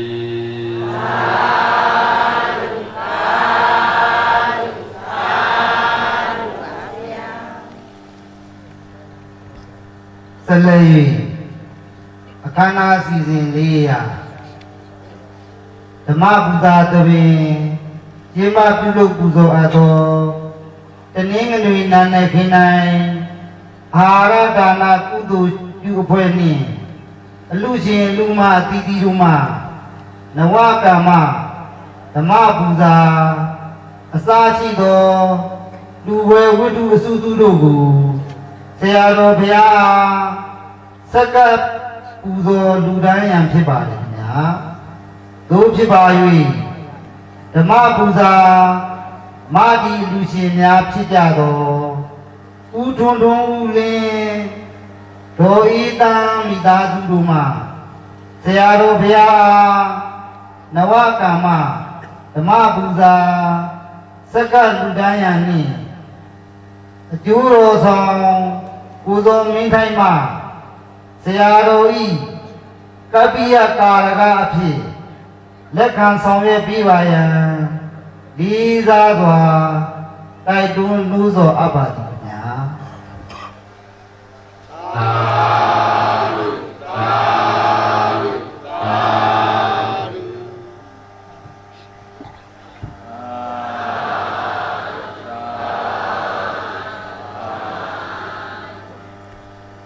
ိုဟန်စဉ်ဖြူတို့မှဆရာတော်ဘုရား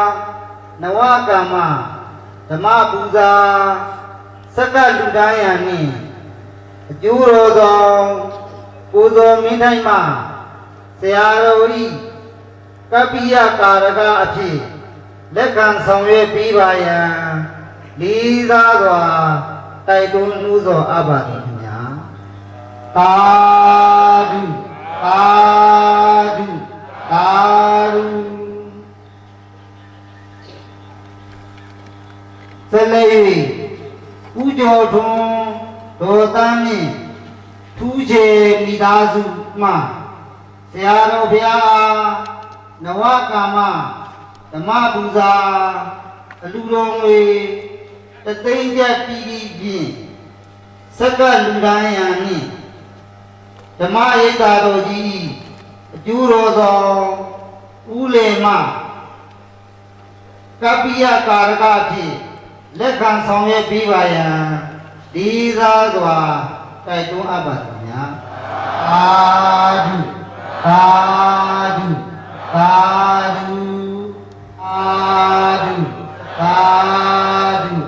သာဓုသာဓုသာဓုသာဓုသာဓုသာဓုသာဓုအလုံးဝအားလုံးရပြီမှာ12သိန်း2000ကျပ်ဖြစ်ပါတယ်ခင်ဗျာဆက်လက်အခမ်းအနားစီစဉ်900ဆရာတော်ဘုရားမကုသိုလ်စုစုတို့အတွက်ရေစက်သွန်းချအမြတ်တမ်းပေးဝေအနုမောဒနာပြုပြီးရန်ဖြစ်ပါတယ်ဗျာတို့ဖြစ်ပါ၍ဆရာတော်ရှင်မြတ်ဗျာကုသိုလ်စုစုတို့အတွက်ရေစက်သွန်းချအနုမောဒနာပြုပြီးပါရန်ကုသိုလ်ခြင်းများနှင့်တရားနာပရိသတ်များ၏ကိုယ်စားတရားတပည့်တော်ယူသည်စွာ6ဓာတ်အပ်ပါသည်ရှင်မြတ်ဗျာဒီနေ့ဒီသနာပုဒ်အရေးယူပြီးတော့ပြုစုအားထုတ်ပြုလုပ်အပ်တဲ့ကုသိုလ်စုစုတို့ကျေသက်တော်ချအမြတ်တမ်းမပေးဝေပြီးအနုမောဒနာအနေနဲ့ပြုလုပ်တာကတော့ဒီနေ့အလုံးသောလူရှင်ဒီပညာစုပေါင်းစုတောင်းကပုဂ္ဂိုလ်မပတ်တရားတော်မြတ်နဲ့တန်ခါကိုကျင့်မြတ်ပฏิပတ်တွေကိုသာရှင်းမှန်းပြီးတော့ဓမ္မပူဇာအဖြစ်လူတိုင်းအတ္တိနဝကမ္မဓမ္မပူဇာငွေမှာ12သိန်း2200ကျပ်ဖြစ်ပါတယ်အဲ့တော့အလုံးသောယနေ့ဘုရားတို့တရားနာပရိသတ်ဆွေတော်မျိုးတော်များအလုံးသောအသင်းဖွဲ့စည်းအသီးသီးများနဲ့ရှိဘူဘဝတွေကခြားဘူးတဲ့ရှိတဲ့ပဏ္ဏဘုသောသစ္စာပန်ထွားကဲဘုသောသုတောင်းကောင်းမှုတွေကြောင့်ယခုလိုတန်ត្រာရဲ့ပုံခကြီးမှာဆရာတကာတားနဲ့ပါသာရှိပြီးဖြစ်ပြန်လဲဆုံးစည်းခွင့်ရပြီးတော့ဓမ္မဒါနအမတဒါနကုသိုလ်လူကြီးကို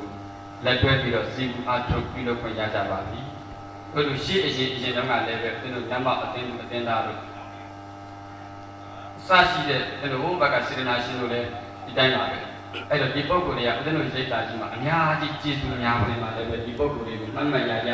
ဒီဓမ္မရိတ်တာကြီးနဲ့ပတ်သက်ပြီးတော့အခရာကတိပြင်ထားမှာအဲ့တော့ပြောလို့တာကတော့ရှိတော့မှလည်းပဲစုံစည်းခွင့်ရကြပါတယ်လက်တွဲပြီးသာသနာပြုခွင့်ရကြပါတယ်ဒါပေမဲ့လည်းပဲဒီလိုဓမ္မဒါနအမတဒါနကုသိုလ်ကြီးတော့မဟုတ်ဘူးပေါ့နော်ဒါကြောင့်ယခုအတိတ်ကောင်းမှုကုသိုလ်ရှိသောအနုဘောတို့ကြောင့်ဓမ္မဒါနအမတဒါနကုသိုလ်ပွဲကြီးလက်တွဲပြီးတော့စိတ်အားထုတ်ပြုလုပ်ခွင့်ရကြပါပြီအဲ့တော့ရှိရည်တများကြောင့်ရှိကုသိုလ်ရှင်ကြောင့်သုံးသိခွင့်ရတယ်လို့ဒီအလုပ်ဒီအမှုအကျင့်မျိုးကိုသင်တို့ဒီနေ့ဒီရက်ဒီခါလောင်းတဲ့လမ်းဆုံးမသွားလို့ပဲနဲ့နောက်လည်းဆရာတကာအနေအချင်း၎င်းမောင်နဲ့နမသားနဲ့အမိအနေအချင်းတော်၎င်းလက်တွဲပြီးတော့ယခုလိုကုသိုလ်ပွဲကြီးပြန်လဲဆုံးသိခွင့်ရလို့ပါလေဒါကြောင့်ရှိရည်တများကြောင့်ယခုပြစ္ဆုတ်ကမှာဆုံးသိခွင့်ရပြီးဖြစ်တဲ့အတွက်ကြောင့်နောက်လည်းပဲယခုလိုပြန်လဲဆုံးသိခွင့်ရဖို့ရကုသိုလ်ပါရမီမျိုးစေ့စိုက်ကျိုးသောအဖြစ်ဒီနေ့ညအမှုရှင်များလူတန်းအပ်သောနဝကမ္မဓမ္မပူဇာ12သိန်းကျော်ကျက်တဲ့မှာအသင်းပွဲကြီးအားကျွန်တော်က9သိန်းကျက်ပြန်လဲပြီးတော့လူတန်းပူဇော်ပေးပါတယ်တို့တော့ကြောင့်အလုံးသောတရားနာပရိသတ်ဆွေတော်မျိုးတော်ပေါင်းတော်ကောင်းကြီးတို့အနေအားဖြင့်ကျွန်တော်ရဲ့ကုသိုလ်ကိုလည်းပဲမမြောက်လို့မောတာတုသုံးကြီးကိုအနုမောဒနာပြုချီးမြှောက်ပေးတော်မူကြပါသာဓုသာဓုသာဓုတရားနာပရိသတ်ပေါင်းတော်ကောင်းတို့ခင်ဗျာယနေ့ညအာဟာရဒါနလူရှင်များမှာဦးကျော်ထွန်းဒေါ်တန်းမြင့်ထူးချေကွန်းပစ္စည်းရောင်းဝယ်ရေးမိသားစုနှင့်ကိုမျိုးနိုင်ထွန်းဒေါ်အေးမြင့်မိသားစုတို့မှဖြစ်ပါတယ်ခင်ဗျာအဲ့တော့ကျွန်တော်ဒီတရားပွဲကပထမဆုံးအချိန်လောက်တာဖြစ်တဲ့အတွက်ကြောင့်လူအပ်ချက်တွေလွယ်မချက်တွေအားနည်းချက်တွေကစီကောင်းရှိတယ်ပေါ့နော်ဥပမာကျွန်တော်မင်းညာကဆိုရင်အာဟာရဒါနအလူရှင်များကိုကျွန်တော်အနုမောဒနာပြုမပေးနိုင်ဘူးပေါ့အဲ့ဒါအဲ့ဒီအားနည်းချက်ကိုဒီညမှာပြင်ပြီးတော့ဒီညအထိုက်အလျောက်ကောင်းအောင်ပြင်နေတယ် ထို့သူဒီညရဲ့အာနေချက်ကိုနောက်ညမှာယူပြီးတော့နောက်ညမှာတိတက်ပို့ပြီးခန္ဓာအောင်ပြီးပြင်းအောင်စနစ်ရှိအောင်ဒါဦးဇင်းတို့ဒီလိုပဲသွားကြရတယ်ထို့သူဒီကျင်ကနေနောက်ချိန်ပို့ပြီးစနစ်ရှိအောင်ပေါ့ဒါကြောင့်ဦးဇင်းတို့ပထမညလုံးကအနုမောဒနာပြုခွင့်မရလိုက်တဲ့အခါအလူရှင်များလည်းပဲသင်ပေးကြရအောင်အရှင်ဘုရားအဘိဓမ္မာတို့သည်လောကုလောကီနလီစီဘွားဘုရားတရားတို့ကိုရည်ရွယ်တမှုအာယုပြု၍ဘုရားတရားများမုတ်ချမတွေဖြစ်ထွန်းကိုယ်ပါစေနိုင်သောစက်မှန်သောအကြောင်းတရားဖြစ်၍မြတ်ဗုဒ္ဓဤနှုတ်တော်မှနေဘောတမတိုက်တွန်းအပ်သည့်အတိုင်းမိမိသူတစ်ပါးအဥဒါရုပစ္စုပန်တန္တရာနှစ်ပြားတို့တွင်အကျိုးတရားကိုယ်ပွားဉာဏ်ပြစေနိုင်သောဓမ္မဒါနမတ္တဒါနကုသိုလ်သူကြီးကိုစိတ်ဓာတ်ကြည်ရွှင်ရာဝင်၍ကြည်လင်စွာကျင့်ပါပြုလို့ကုသိုလ်ကြပါကုန်၏အရှင်ဘုရားနေ့စဉ်နေ့တိုင်းအာဘသောသီလတော်မြတ်တို့ကိုစောင့်တည်ရခြင်းသီလကုသိုလ်တရားတော်မြတ်တို့ကိုစိတ်ဓာတ်ကြည်ရွှင်ရာဝင်၍ကြည်လင်စွာအာယူရခြင်းဓမ္မတဝနာကုသိုလ်ဟောကြားရခြင်းဓမ္မဒါနကုသိုလ်ပွားများရခြင်းဘာဝနာကုသိုလ်စရှိတည်ခြင်းအထူးပြပြကြီးကျယ်များပြားလာကုန်သောကုသိုလ်တို့ကိုဗရာဖွေးဖြူရေယူ၍ဝိအထုပြုလုပ်ကြပါကုန်၏အရှင်ဘုရားရရွှင်လန်းဉာဏ်ပြထွန်း၍ကုလအထုပြုလုပ်ကြရသောကုသိုလ်တို့၏ကိုယ်ဘာကကိုရှိဘဝယခုဘဝသောစัจ jaya ကုန်သောအမိအဖအဖို့အဖွာဆရာတမနတ်အများတို့အားစထား၍ဘိုးဆောင်နတ်ဒိန်ဆောင်နတ်ဝိုင်းဆောင်နတ်ဉာဏ်ဆောင်နတ်ရက်ွက်ဆောင်နတ်ဝါဆောင်နတ်မျိုးဆောင်နတ်နေဆောင်နတ်ဒေါ်ဆောင်နတ်ကောင်းဆောင်နတ်သာသနာတော်ဆောင်နတ်ကဘာဆောင်နတ်မင်းကြီးများနဲ့တကဘာနတ်တို့တည်းတရားမေမိယခိတဒုက္ခိတပုဂ္ဂိုလ်တ attva ပေါင်းတို့အားမြတ်ပြေဝေပါကုန်၏မြတ်ရကြ၍ကိုယ်စိတ်နှပြချမ်းသာကြသည်ချမ်းသာကြသည်ဝမ်းသာကြသည်ဖြစ်ကြပါစေယူဇနာအသိလေးသောအထူးရှိသောဒီမဟာပထဝီမြေကြီးနှင့်လောကပါဠမျက်မျက်နှာကောင်းလက်အပေါင်းတို့သည်ဒီကုသိုလ်ဤဘုရားကကိုကောင်းမှုရှင်ကျွန်တော်တို့သည်အလိုရှိတဲ့အခါအကြံတဲ့နဲ့ကြုံတွေ့ရတဲ့အခါအထူးအဖြစ်ဘဝချ၍မိလျော်နေတဲ့အခါတတိယ၌ညီလာပါစေတည်းကုသိုလ်မြတ်မြတ်မြတ်လုံးကြပါကုန်တော်အာအာအာမြတ်မြတ်မြတ်လုံးကြပါကုန်တော်အာအာအာကုသိုလ်အမြတ်အမြတ်အမြတ်လုံးကြပါကုန်တော်အာအာအာနာမည်သုံးပါးနဲ့တကွာဤကောင်းမှုကုသိုလ်တွေတခုတည်သောအနုဘောတို့ကြောင့်အနန္တကောင်းမှုရှင်များနဲ့တရားနဲ့ပိဋကပေါင်းတော်ကောင်းများဒီနေ့ဤရဤချိန်မှတတ်၍လောကုလောကီနလေးရှိပါသူတရားတို့၌ဇရဏဆင်းရွှေထေဝီအေဂျင့်မိမတန်တဲ့အမြဲတမ်းရှင်နဲ့တွေ့တဲ့ကြ၍ဝိသစ္စာပန်သစ္စာနာပမာတွေလိုဒီပရာတွေသည်တွေ့ကွာကပြည့်ပြည့်လို့ကိုကင်းလို့နိုင်ကြသည်သူတော်ကောင်းသူတော်များများဖြစ်နိုင်ကြပါစေတရားချီးမြှင့်နာကြလို့ပြီးပါ ဝမ်းမြောက်အနုမောတာရုခေါ်ပါသည်ဆရာတော်ဖယားသတ္တရာရရှိ